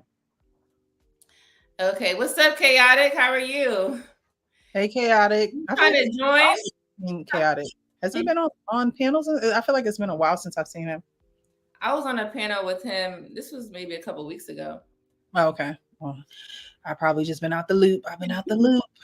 I've been out the loop this whole week, girl. I know you making me like, I'm back. Yes, girl. Like when I say I've been out, like it's been insane. But I'm here. I'm here. Let me see. Awesome. How are you two? All right, you want to come on? All right, you can come on. It's fine. But I'm only gonna drop the link for Chaotic, you guys. Okay. All right. So let me see. Yeah, so it's insane how the world works. But we just have to do better. That's all it is. We have to do better, make better decisions. If you made a mistake in the past, there's nothing we can do about it now. We just gotta move forward and just make better decisions in the future. So here we go. What up? Excuse me, what's going on? How you guys doing? Hey, Chaotic. Surprised to see you here. Yeah. I haven't jumped on the panels in a long time. Yeah. Yeah, that's a good topic you guys are talking about. With the emotional intelligence with women, and also I just came in on the part where you guys were talking about the whole adoption thing and how that does to the kids. Yeah, growing up. Yeah. Yeah, it's sad. You know any kids that have been adopted? Well, believe it or not, my first girlfriend, I was 12 years old. She was an adoptee, her and her siblings, and she was more of the stronger sister. Her younger sister was loose cannon. Her older sister, I didn't really know her older sister. She was like 4 or 5 years older, but yeah, they definitely had a lot of I don't want to say issues, but they definitely had like a yearning. Like their mom had abandoned them actually when they were kids, but like she was old enough to remember when it happened. Yeah. Oh. Yeah. But yeah, I've known some kids who are adopted. You know when someone comes from a nuclear family, you know when someone comes from a single parent, and you know someone when they come from an adopted family, and you know a foster child when you see one too. Oh. Yeah. Foster kids really. Oh my god! Oh, it's like crazy. They have. Yeah. What is that? Respite or something? Respite. What is that called? It's like when they go to a home for a couple of days. What do they call it? I can't think of the damn name of it. Well, anyway, but yeah, some of those kids are really bad in school, man. Like the foster kids. The adopted kids were pretty cool because regardless of what happened with their biological parents, they had a home. Like right. You know, because foster care is the people get paid, right? The parents. Right. Yeah, and I think that's in the back of a foster kid's mind, like, oh, I'm only here because they getting paid or something. But when you actually adopt, that I guess it tells to the kid that that this family actually loves me. Now, if I could ask you, Precious, were you adopted by a black family or a white family? I was adopted by a black family. I have I'm the oldest of 7. There's 7 of us. So I have a brother who was actually adopted by a white family. He was the only one adopted by a white family. Everybody else had black parents. Yeah, because I know, and not trying to make light of it, but I know a lot of black people, boy, they keep 5 and 6 foster kids, and and we know why. It's for that money. True. Yeah. When I was in a few foster care homes before I was adopted. Yeah. So when I when I got to my last foster care home, it was an Indian kid there. His name was really? I was like, Oh, okay. my first interaction with an Indian person in general. I was like, Wow. hey, it was, yeah, those experiences are very weird. I was younger than him. But in my last foster home, I must say that was the only recollection I remember of my foster families. But I like that home the best or the most, I guess. It could just be because I had the most memories there. But yeah, I must say a lot of people have like horrible stories. I don't have any horrible stories, thank God. That's good. That's good. So you came right on time because we're actually about to talk about the emotional intelligence part right now. Oh, okay.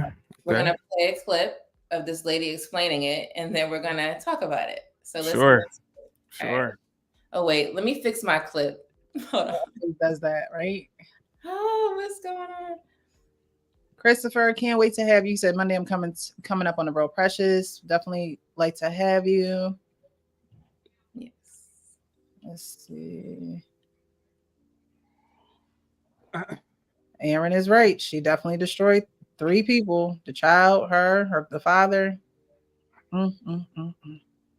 Yep. All right, I've got it ready now. Thank you. So let's get into it. The falseness we live in as women is believing that we have high emotional intelligence. And setting the record straight, women have no emotional intelligence.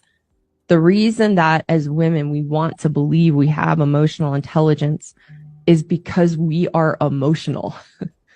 Because we are emotional, as women, we want to think we have high emotional intelligence. But the truth is the fact that we are highly emotional is actually the biggest indicator that we have very low emotional intelligence, because being emotional is having no control over our emotional state, which is low emotional intelligence. High emotional intelligence is the ability to be pragmatic, to see things realistically, and to make choices and respond to life not from an emotional place. It's the ability to be in control of our emotional state and operate in life from that place. All right, before we get into it, I wanted to share this really quick. So I just wanted to look up emotional intelligence. It says the capacity to be aware of, control, and express one's emotions, and to handle interpersonal relationships and judiciously and empathetically, right? And so I wanted to look up the word judiciously. It means with good judgment or sense. Now, that alone, with good judgment or sense, in my experience of me being a lady and watching other ladies, I don't really see too much of the good judgment, okay, at all. It's more like they're screaming, they don't know how to control or figure out how to help the situation that's coming. So if you're already frantic and you're already like, in a state of, you're sad or something in that way, you're not going to be able to make good judgment because you're going to act off of your emotions, which is not intelligent at all. So we wanted to dig deep into this because I mostly hear women saying emotional intelligence. Mm-hmm. And I want to say that y'all lost your damn mind because it ain't true.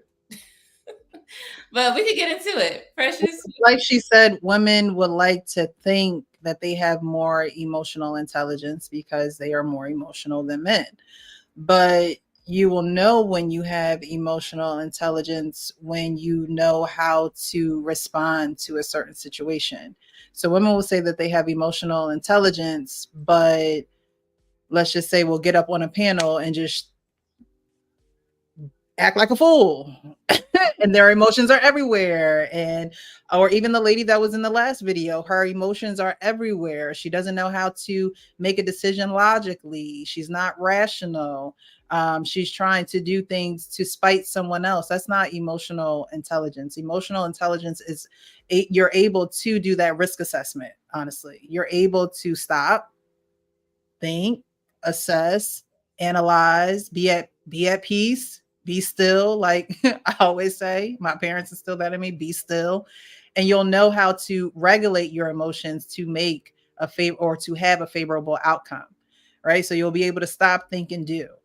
And again, world class, thank you for this topic again, because it's great, because I don't think we talk about this enough. Stop, think, and do.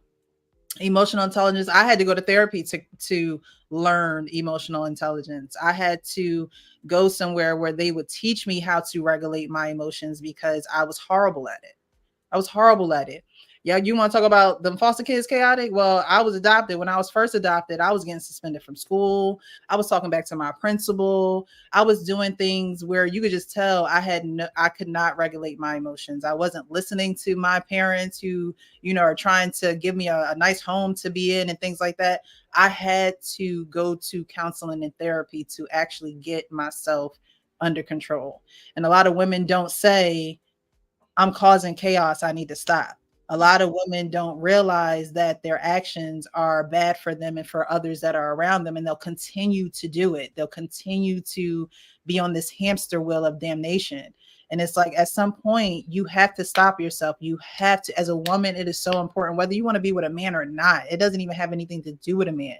It has everything to do with knowing that you know how to regulate your emotions. You can get yourself under control, because no man is going to want to handle you. No man is going to want to, have to put you in your place per se. Right. So when I found that video, I'm like, she's absolutely right. Women lack emotional control and think that they have emotional control because they're more emotional than men. And that's just false. A lot of good points. Chaotic, what do you have on this, or that video, I should say?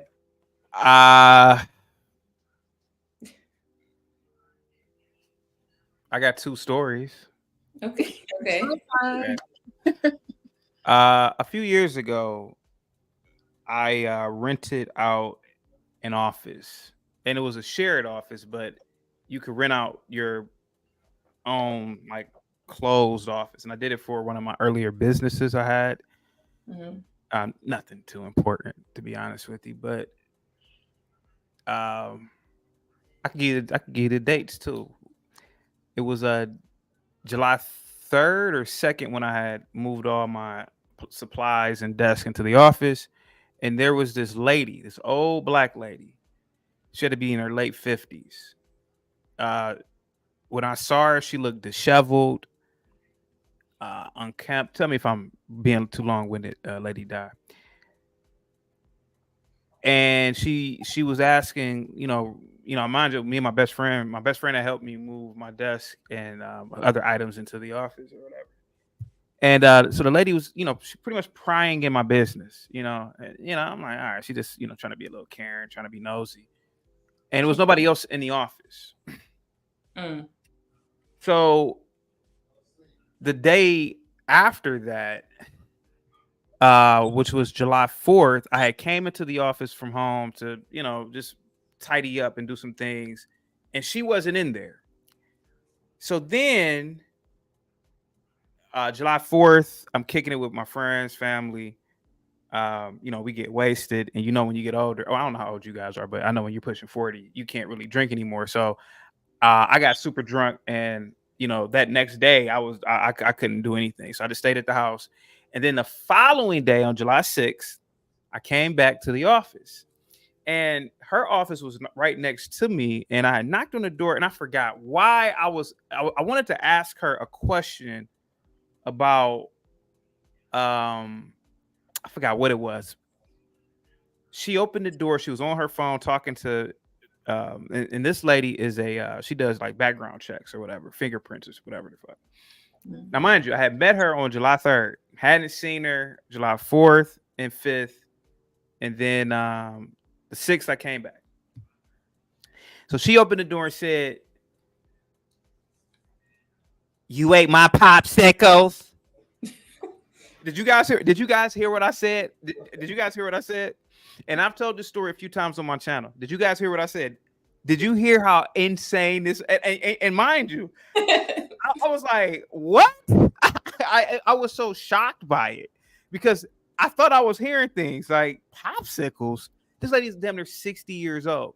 Now there's a communal kitchen at my old office. It was a communal kitchen, and it's other offices in there. So it could have been somebody with their kids in there. I have no idea because I just pretty much say to myself, for 6 months, every time I went into the office, and which was like 2 or 3 times out the week, every time I saw that lady, she gave me an attitude. She didn't speak to me. One time, I just happened to be walking behind this crazy woman, and from the elevator, because the office was in a skyscraper, and obviously it was different companies in there, whatever. But I had just got off the elevator, and she had just was walking from the bathroom on that floor. She opens. You had to get a key card, so she opens the door, and she walks in, and you know how like you open the door and you just like want to make sure you have your elbow to make sure somebody can get in. She just walked in knowing that I need to get in, and she just like kept walking without holding the door open. And I'm thinking in my head, what is wrong with this lady? Why is she doing this? Like it was the weirdest thing to me. Like I didn't steal her popsicles. I don't steal anyway, and to have this anger about something such as some goddamn popsicles at 60 fucking years old. Okay, that's story number one. Now I'm only gonna do 2 stories. I got another story. This is story number 2. Now this goes back to college. In college, believe it or not, I worked for our African Studies department, and I was real cool with the director. And he passed away this October, by the way. And anyway, the secretary there, old black woman.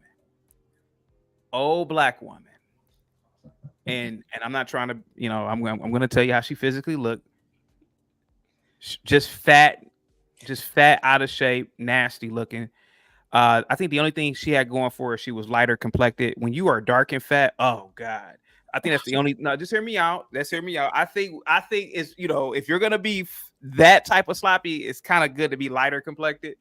So anyway, she was an old big fat woman. She's probably in her late 50s at the time. So and I saw her at the funeral. She's real old now. She's in her 70s now. So the department there, they had just received a budget to renovate the building. The building was really old, and when the renovation was complete, we were all moving things in there, getting everything acclimated. And now, mind you, I was working in the office. So when we were in the older building, I never had a problem with this lady. But I never really interacted with her other than once or twice. But then when we moved into the new building, when we moved back into the renovated building, there was this white guy that came in. And I'm pretty sure if you guys have been in education or any job, you get these guys who they come in and they want to offer insurance to the business. Like, okay, I know the insurance plan that you guys are on, but let's switch over to mine. So the white guy, he had, middle-aged white guy. It was a random white dude. He was like, hey, man, it looks very new in here. It smells new. And I'm like, yeah, man, now mind you, I'm in the office with the lady. I'm like, yeah, man, everything in here is new, new TVs, new this, new that. You heard what I said, right? Did you hear what I said? A few days later, one of my professors, he comes to me and said, hey, such and such said that you were still in the TV or gonna steal the TVs. I said, steal the TVs that are mounted to the walls in the office where all the cameras are at. What on earth are you talking about? He said, well, that's what she said. This woman went around telling professors and the director that I wanted to steal some TVs. And for a year after that, every time I came into the office, she just had a nasty attitude towards me. Now, she had a nasty attitude, period. Like she had an attitude towards a lot of people. But but I know somebody might say, well, how do you think it was just towards you more than anybody? I said, it was. but she had this attitude of just nastiness for over a year, to the point where me and a few other students, we had to get the administrators from the School of Arts and Science to come in to check her, because we're students, we're paying for this for this right here. Right. But it was just this nasty attitude. But do you know what those two old Black women have in common? What? They had no man. And so I'm thinking, does something happen to women when they get older where they can't? I don't know. It's something in them where they just go crazy at it. I got a third story, but I don't know if I'm holding you up. But does something happen? I mean, is it that women are already they can't regulate emotions anyway at a young? I mean, not more than men, in my opinion. Mm-hmm. And if they don't go through rituals in life, right? So a ritual would be marriage. Generally speaking, I don't like speaking to women who aren't married anymore, because women who aren't married, they have attitudes. And the older that they are, the worse. It was an older lady. I was hanging out with this very young girl one time. She had to be like 19 or 20. I was like 30, 31. She went to Ohio State. And she was hanging out. It was the weirdest relationship. She was hanging out with an older Black chick in her 50s. We had went out to, and I've told this story 1,000 times on my show. We had went out to some sports bar in this area that I know of, and we knew all the people in there. We knew the managers, white guys, and all this stuff. She's in there sitting with us. We had never kicked it with this old woman before, and the only reason she was there is because I was friends with the younger girl, the 18, 19-year-old. It was two white people that were serving us, because one of them was being trained. It was a male and female combo. They being racist. They doing this. We like, what the hell is they talking about? Like, lady, we come here every week. This is our hangout spot. No, they being racist. They doing this. They doing that. They doing this. We looking at her. It's my friends who had never met this lady. I'm like, we're looking at her like, what the fuck? Like, she just started going crazy.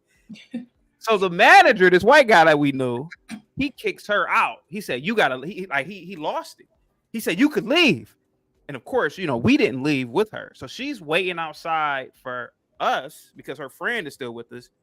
She said, that's how you get out of a check. But anyway, a few weeks later, she comes to my house because we were going to do some sort of business. And my fraternity brother and a girl that I had met were there, and it's her. She's down there smoking weed with my fraternity brother. She started smoking weed with my fraternity brother. The next thing you know, she starts going crazy. I'm here wasting my mother effing time, blah, blah, blah, blah. I was like, lady, what the fuck? Like, you came over. And so I got a lot more stories, but what I have observed from each and every last one of those stories is, if a woman doesn't go through a ritual early on in life, and if she has a broken, what is the word I'm looking for? If her path in life is broken, like if she's not married, if she's not married, or if she doesn't have kids, the crazier that they are, because women are kind of already crazy anyway. But I think that going through those rituals calms your emotions, or it regulates your emotions. Because I'm telling you, man, I used to think, why is it just me? Is it the way that I look?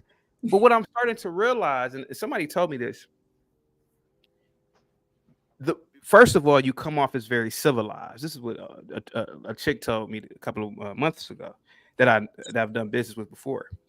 She said, you come off as very civilized. And you got to think, man, people like these people you've met in your life, they see that and they don't like that. And I think that's why they hone in on you more, because they want your life to be like theirs. I'm like, well, that's a good explanation, but I think it's something deeper with women. And I think that's what it is, because it's something I'm telling you, like, I have the worst experiences I have are with older Black women. And it's women that I've never had sex with, women I don't even really talk to. It's just weird. And I really believe it's this emotional intelligence. Now, I could be wrong. It could have just been me, but I don't know. What do you guys think about those stories? And if they make any sense, go ahead.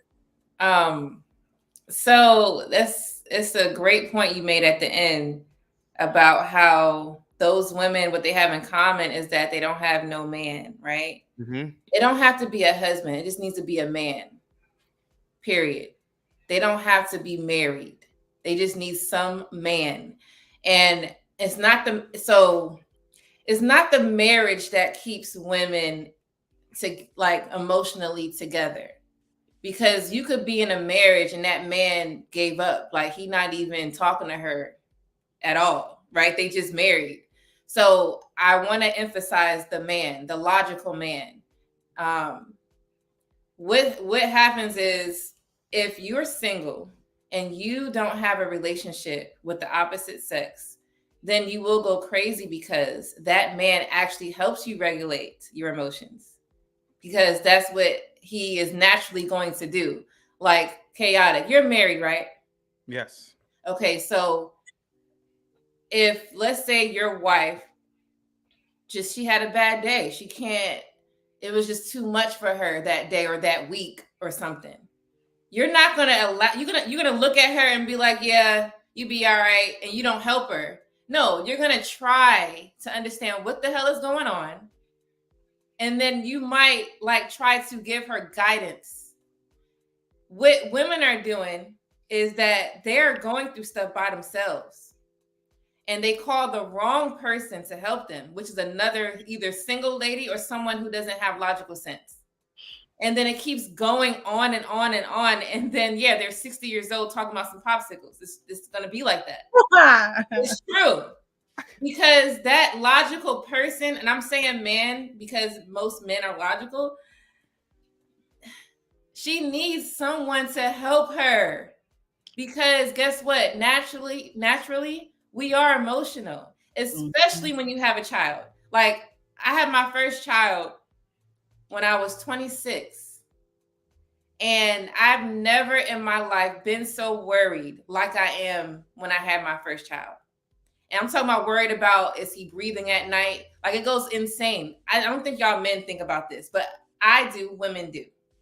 I went to his bed to make sure I seen, right, his stomach going up and down, right?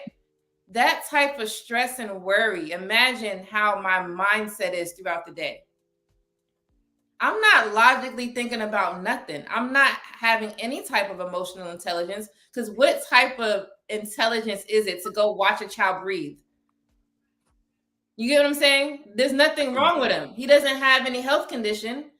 He's healthy. So I should believe myself and the child that he would be fine. Not saying I can't check on him. But so what happened was, my husband, he had to kind of, he'll be okay and explain it. But I'm like, he's not going to be okay. I got to go check on him. So what women need is a man, a logical man to help them throughout life. Married is a plus, but a man is better than not having nothing, because it's going to end up in those stories that you mentioned. So that's my take on your stories. I would say they need therapy before they reach a man. Only because there might be some men that have the patience to, work with them and deal with them. But I truly think, and like Chaotic was saying, unless you're married or you have a child, having a child really does change your mind, like biologically, literally, scientifically. When you have a child, your mind changes. And so women who don't have children think a little bit more irrational than women who do have children. Not saying that women who do have children just think perfectly all the time, but women who don't have children are not going to think about other people before themselves. They're not going to risk assess, because they're only thinking about themselves and they feel as though they're invincible and can't anything happen to them. So they're just going to be wild and be free and do whatever. But when you get up into those ages that Chaotic was talking about, these are older Black women, right?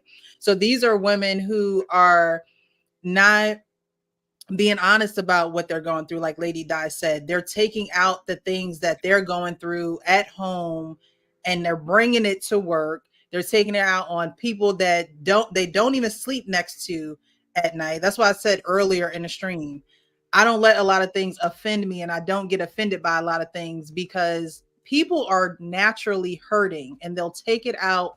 I always say you're going to bleed on people who didn't cut you because you don't know how to regulate your emotions. You don't know how to go down and sit and talk to the lady and let her know what's going on with you, because they think, oh, well, if I do that, then I might be weak, or I don't have the money, or they'll find every excuse in the book.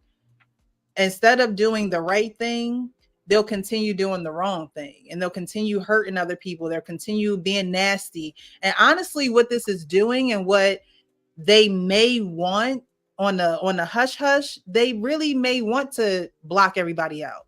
They really may want to make your life a living hell so you don't get close to them, so you don't know what's, ailing them at night. Some people do that purposely. A lot of women do that purposely so you don't get close to them, so you don't try to figure out what's going on in their world. So I think the older generation are just in denial. They just don't want to face reality, and the reality is you're miserable, and instead of doing something about you being miserable, you want to make everybody else miserable. Yeah. How insulting can I get? I know that women, you guys. I don't. Go ahead. Okay. I don't care. We don't get offended at all. I've noticed this in my life. I noticed this with chicks. Now you know where I'm about to go, guys.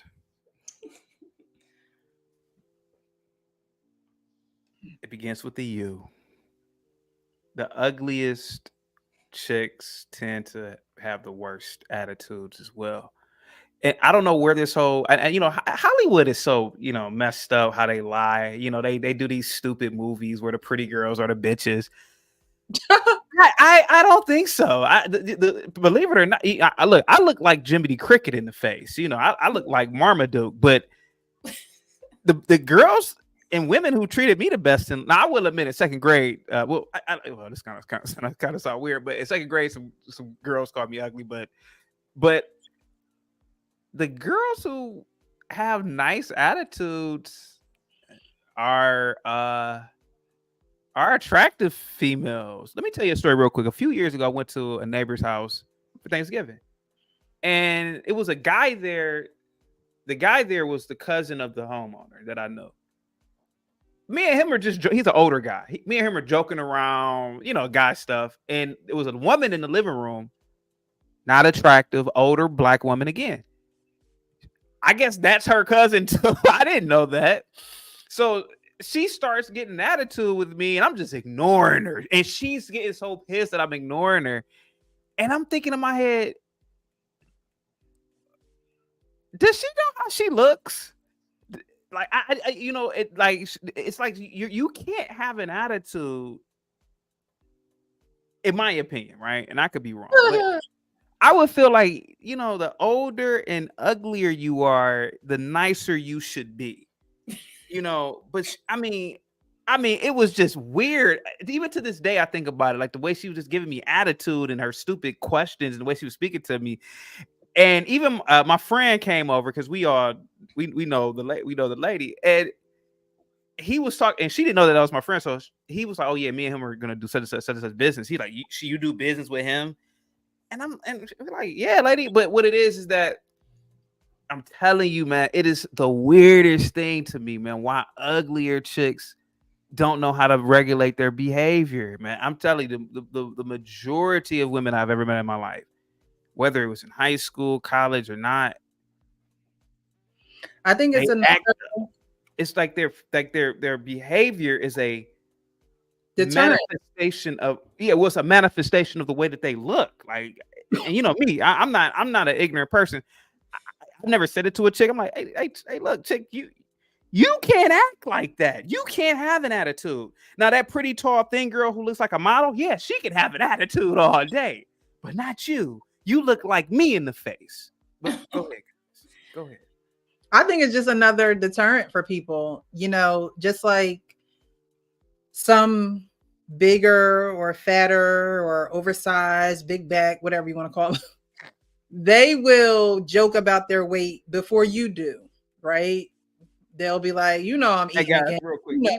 people are telling me that these are fake stories. Should I call right now and ask one of my friends? Hey, do you remember that time? Should I just do that right now? Let me see if my I phone. believe you, but you know. All right, well, go ahead. But yeah, I just think that I think some people do the eliminating themselves so other people don't have to do it for them, and that's just a way that they're not facing reality.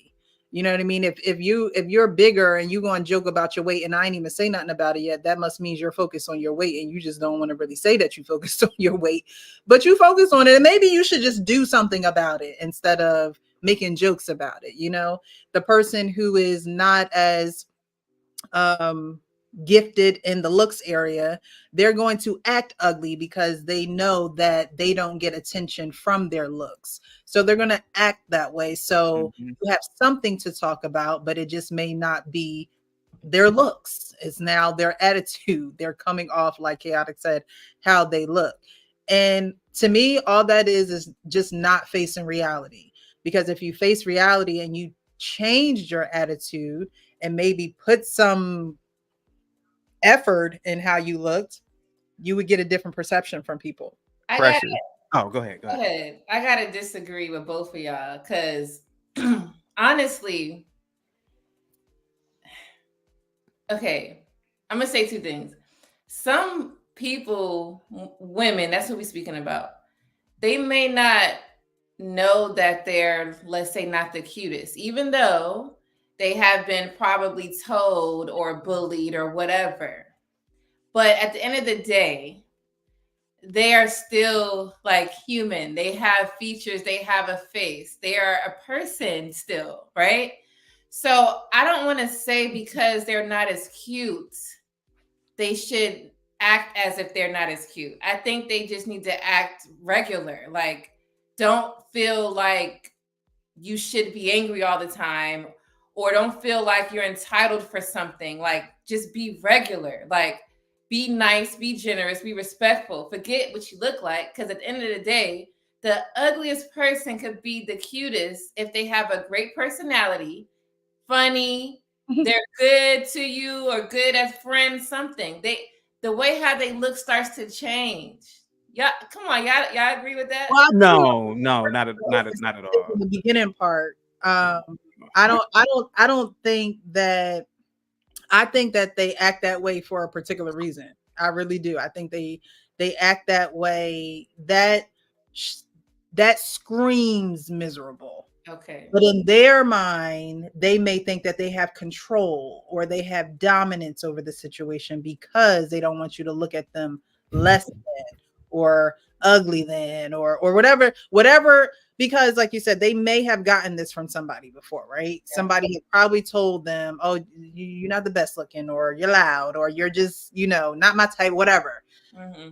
If women don't learn how to regulate those emotions and let them roll off their shoulder or not get offensive when it happens, these people are going to let it build up and they're going to take it out on everybody. They're going to take it out on everybody. That's how you know someone is not emotionally regulated, because they think that they can dominate something by acting out or being loud or being rude. I know people like this. They big backed and they want to joke all the time on other people, and it's like they're doing that because they know they're trying to cover up how people come at them, so they're going to be the first to come at other people. Like a defense mechanism. Yes. Okay. Yeah, it's a defense mechanism. And like you said, you don't have to act like that. No, they don't. But they feel as though that's their defense mechanism. That's their gate. That's their gate that they're, remember on what show was that? Home Improvement, when he used to look over the gate, the old white guy used to look over the gate and you used to just hear his voice. That's how these people are. They want to be loud and shout to the rooftops, but they don't really want to take care of the insecurities and what's truly going on with them. Yeah. Lady D, I'm sorry. Go ahead. You can spot them a mile away. Lady D, you came off like a liberal with that whole thing that ugly girls can. Well, you didn't say ugly, but you said you didn't really say non-attractive or ugly, but you don't. Yeah, you said that they're human and they're this, that, and the other. Mm-hmm. I get it. That's what a liberal would say But you don't have those problems. Same thing how a liberal would say, "Oh, I love illegal immigrants." Then as soon as illegal immigrants move into their neighborhood, they got to go. You know, just like at Martha's Vineyard and all those liberals, they're like, "Oh no, these are liberal. No, the immigrants are fine, but y'all got to take y'all asses home in 3 days," which they did. Unfortunately, that's not how the real world works, especially, and I'm going to be a man and tell you from a man's perspective. Okay. See, a regular chick or a non-attractive chick can't act like what you are saying. They have to act, if they're going to be nice, they have to be nice times 2. And unfortunately, and the thing is that a lot of these chicks that we're naming, they're not like that because they can't. Yeah, I mean, yeah, you would think in a perfect real, the chick who looks like Esther Roll in the face, you would think that she would act like what you were saying. Oh, that's perfect. That's yeah. Oh, yeah. But they don't. Okay. They act like O.J. Simpson. You know, they act like Flavor Flav. And not to say that these guys are bad. I don't know why these guys just came to my head.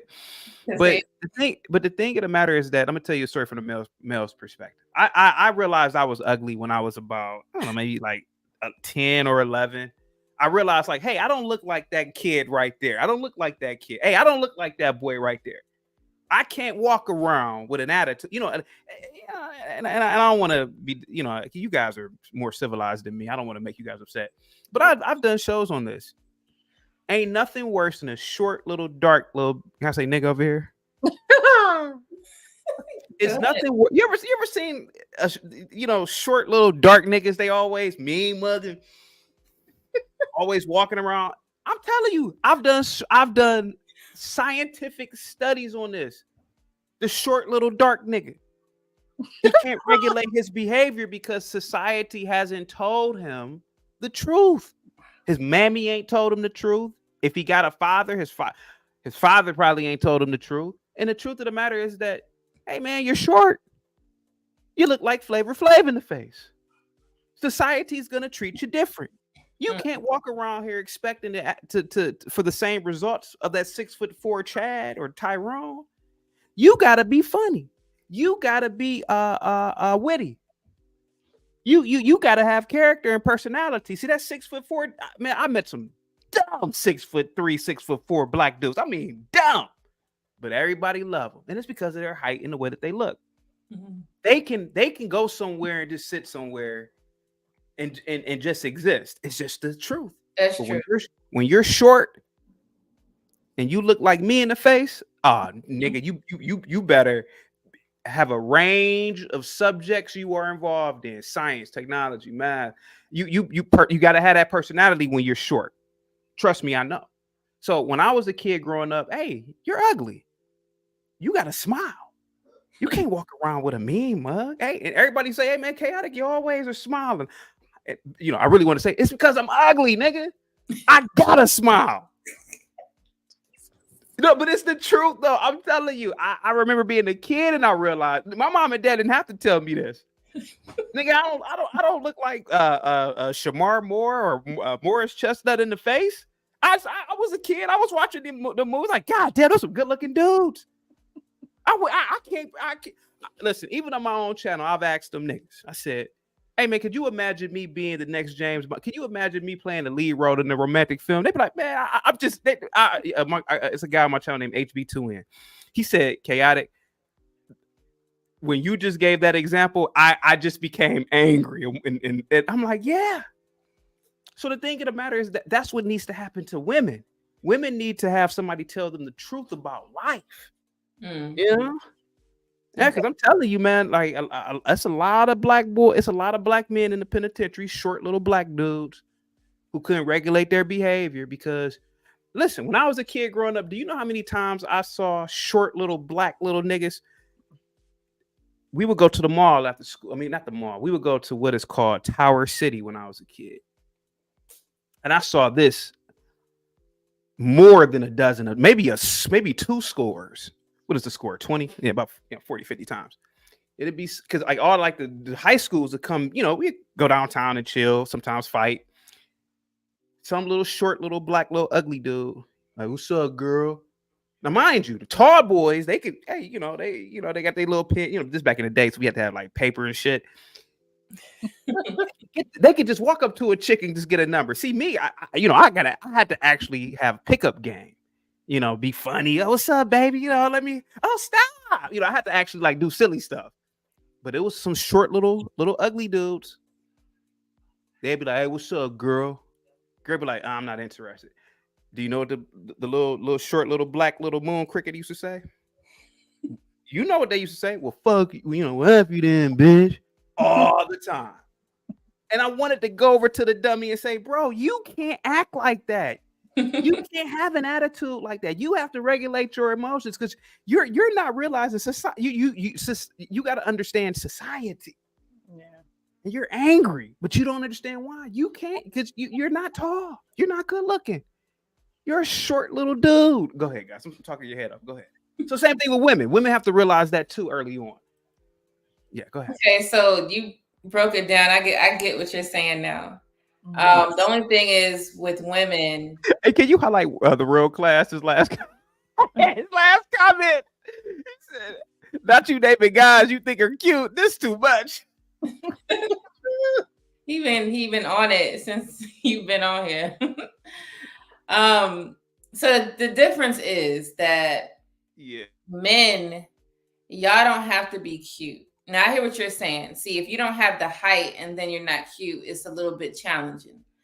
But still, y'all don't have to be cute. Like, you're married, right? So it matters and then it doesn't. But with women, they don't teach that because we're ladies. You're supposed to be like a princess, then you become a queen. And you don't think of ugly. You Right. think of, everything else but that. Pretty, nice hair, nice shape. That's what it turns down to. That's what it should be. So you're not going to ever hear a mother say, girl, you ain't that cute, but this is what you're going to have to do. Like, they're not going to say that. And the reason why is because we're emotional. So if you tell a lady that she's not cute, she may get into depression or she may hate herself. So because y'all are able to joke around and be okay with it, but so chaotic, you're logical, right? I liken myself to be, yes. Okay. Think about, do you have a daughter? I don't have children. Okay. Think about a little girl. Women have emotions and they're not the best. Like, it can go from 0 to 1,000 and something's happening, right? If you was to tell that emotional little girl, because she don't know how to control her emotions, she's little, that she's not, like, let's say she's 12, you're not that cute, and you explain to her how her life needs to be and how she should act, you don't think that's going to ruin her? What's the age appropriate way when to say it? You get what I'm saying? You can't just say that. I truly believe a father should treat his daughter like a little princess up until the age of about 15, 16 years old, and then introduce her to the realities of the world because she's mature. Now, she's not mature like a 40 or 50-year-old woman. Mm. I remember this like it was yesterday. My mom used to go to church. Oh my God, almost every damn day, Baptist.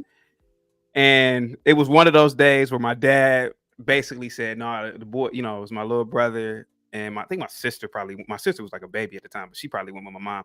But I was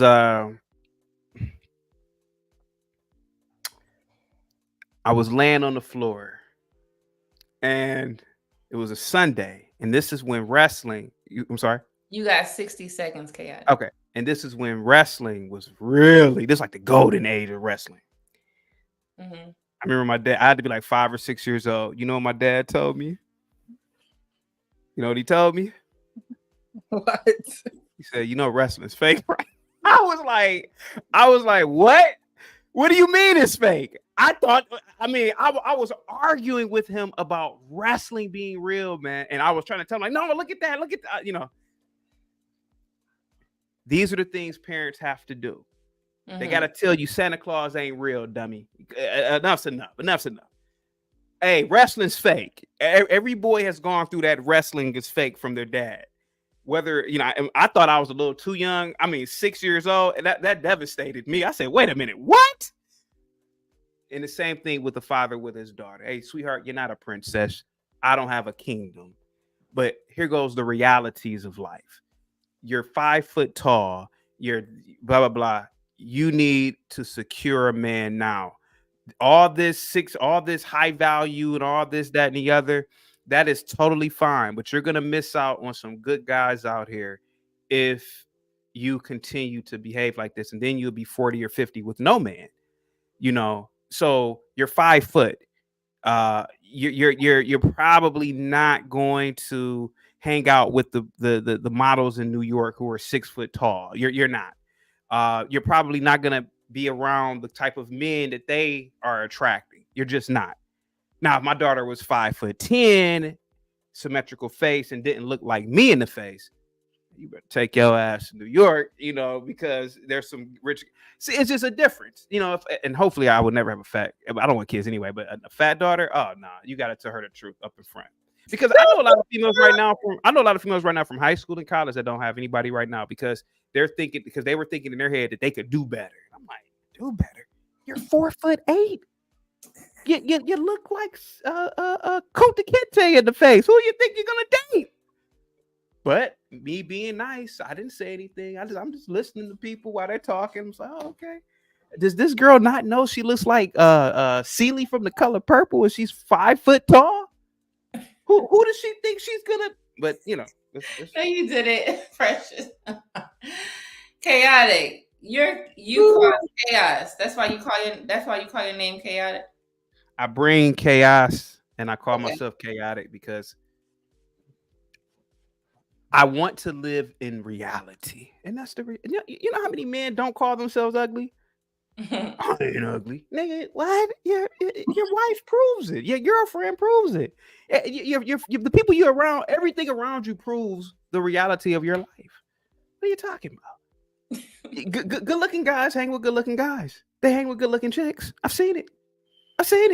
The only reason why I've managed to be around some good-looking chicks is because I just happen to be funny and witty and I happen to be a part of certain circles. But the average person that looks like me, oh, please stop. No, hell no.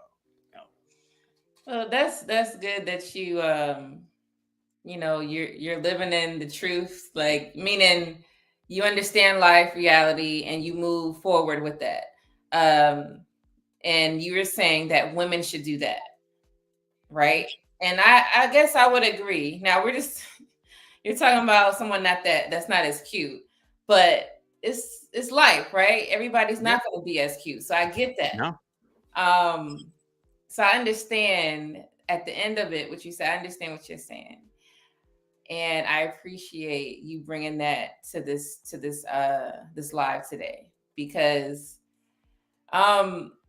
it's something that people don't talk about. Like you asked us, are you okay with me kind of basically just talking without a filter? And me and you haven't been on panels like that together. It's off and on, but I don't care. Like people would say, I don't care what you say. You could say something to me that you feel about me directly. I don't get offended. So I don't care what you want to say.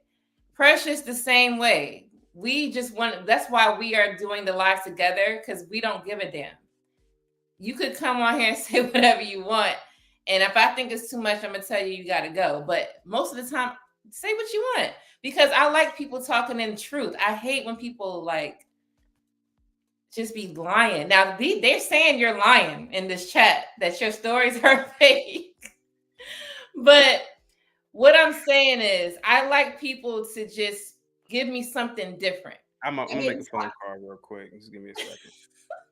I get tired of people just living in other people's truth. Like they be hearing stories and they want to say, yeah, this is what I go through. Meanwhile, they never went through it.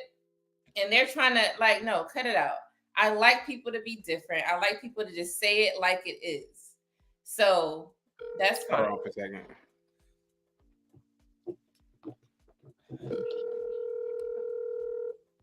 Hello? Hey, real quick, don't say any name or anything like that, right? I'm on a panel. People don't believe me about that situation, about that stolen items in the office. What were the stolen items? Say that one more time. I'm on a panel right now. People in the chat are saying that I'm lying about that story about Janice. About who? Janice. The old chick. Who was tripping about the one from the Yeah, don't say the name. Don't say any names. Just go ahead. You talking about the one at the orange place? Yeah. Yeah, she was. Yeah. What did she accuse me of stealing? Say it again. What did she accuse me of stealing?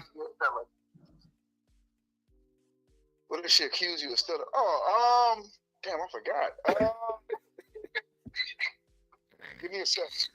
Cause that was that was a while ago. It was a while ago, yeah. But people don't believe me with this story. I'm trying to tell them. Oh, like when did she accuse you like of stealing like a business idea or some shit? No. Business ideas. No, you remember Janice from The Office? Janice.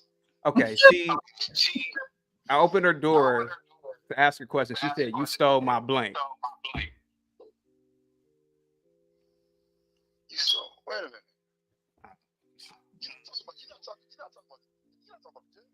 No, I'm talking about. Remember when I rented out that office, and the lady next door accused me of stealing something from her? Oh, her popsicle. Thank you. Yeah. Okay. People in the chat. That crazy bitch. Yeah. Yeah. People in the chat don't believe these stories I'm telling them, man. But yeah. The office building. Yeah, she said she saw the fucking popsicle. That bitch was nutty. Guys. Yeah. All right. Thanks, man. Yeah. All right. That's funny. It took him a while, but he remembered the nutty one. I mean, it happened so long ago, man. He probably thought I was talking about another story. But yeah, I'm telling you that it really happened, man. Yeah. Nah, like I said, this people say whatever in the chat, we acknowledge it. You know, I'm surprised you wanted to come up here. I ain't never seen you come up here before, but we appreciate that. You are welcome to come again. Me and Precious actually go live every Wednesday around 7. So we talk about all type of topics. Mm-hmm. But we're about to actually end this live. I was going to tell them to stop by on Mondays. Have a good one. I have the men's panel on Mondays. Sounds good. I don't think I've been on a panel with you before, but I don't think it's been on my channel. So definitely stop by whenever you have some time on Mondays at 9 p.m. If you'd like to join, you're more than welcome. Absolutely. Thank you so much. All Have right. a good one, guys. Peace. Yeah. That was fun. Chaotic causing chaos is hilarious. Him and his stories. He reminds me of the uncle that, always has a story. I feel like that's a good quality trait only because a lot of people aren't open like that. Yeah. And that's actually going to be a good quality trait for just family and being around family and being able to bring people together around stories. That's actually a skill, actually, to be able to tell stories. Everyone can't do that. I didn't look at it like that, but yeah, it is because everybody's like in the circle talking and intrigued, and they get to share their own. So yeah, that's true. But yes, thank you, Chaotic, for stopping by. Make sure you subscribe to his channel. He has, I think he goes live sometimes, or he creates videos, content. So subscribe to him. And like I said, shout out to World Class for initiating this live as far as the topic. We were talking about risk assessments. Women should have the risk assessment skill.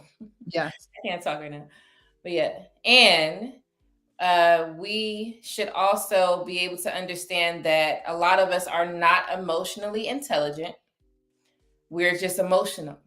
And if you're emotional, that's not intelligent. I'm just be real with you. It's not intelligent to be emotional, because when you become an adult, being emotional while life is happening could ruin it. It could make it worse.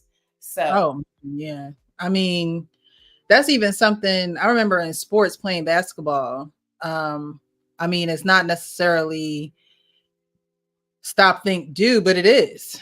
I mean, once you catch the ball, you got to stop, think, do. I mean, it really is. I mean, they don't call it risk assessment, but that's what you're doing. You're stopping, you're pivoting, it. And if you're not a part of sports, if you don't have a father, if you don't seek out information, if you don't try to get this information from anywhere, you're not going to know that it exists for you to use as a tool to regulate your emotions. I think a lot of women just go off the tongue, shoot from the hip. I was one of those women, just shoot from the hip, just say whatever. And I had to realize that that was harmful for me and the person that I was doing it to. So I had to regulate my emotions. And I just don't think that women think about exactly what they're doing when they're doing it. So that's why it's important to stop, think, and then do. exactly. World Class asks if you played basketball. You play basketball? Played basketball. I was a shooting guard. I'm a lefty. Me too. I'm a lefty, and I don't play basketball now, but I played basketball and I'm a lefty. Mm-hmm. Okay. Didn't know we were lefties. Yeah. Do you write with your left hand too? Yeah, I'm left hand dominant. Left hand. Okay, because Yeah. I play basketball. I'm more dominant on my left hand, but I realized growing up, like in gym and things like that, I'll bowl with my right hand. When we used to play like softball or baseball, or whatever, I would bat with my right hand. Basketball is the only left hand dominant. I cut things with my right hand. I don't do with my left hand. So I guess I'm ambidextrous, but I'm predominantly left-handed on the court. Okay, it's same. I can do some stuff with my right. I can write with my right hand as well. So it's both, but left hand dominant. Okay. That's what's up.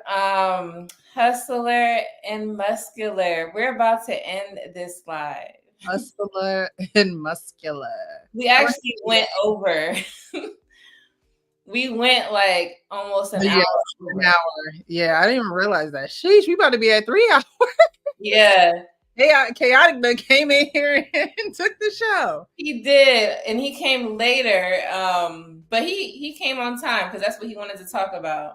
Yeah. So, Hustler, you got to come around 7:30 on Wednesdays because we're about to end this live for real. Yes. What time is it? Yeah.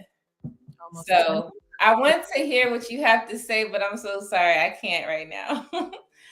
But you guys subscribe to Hustler and Muscular's channel. He is has a new channel and his subscribers are going up.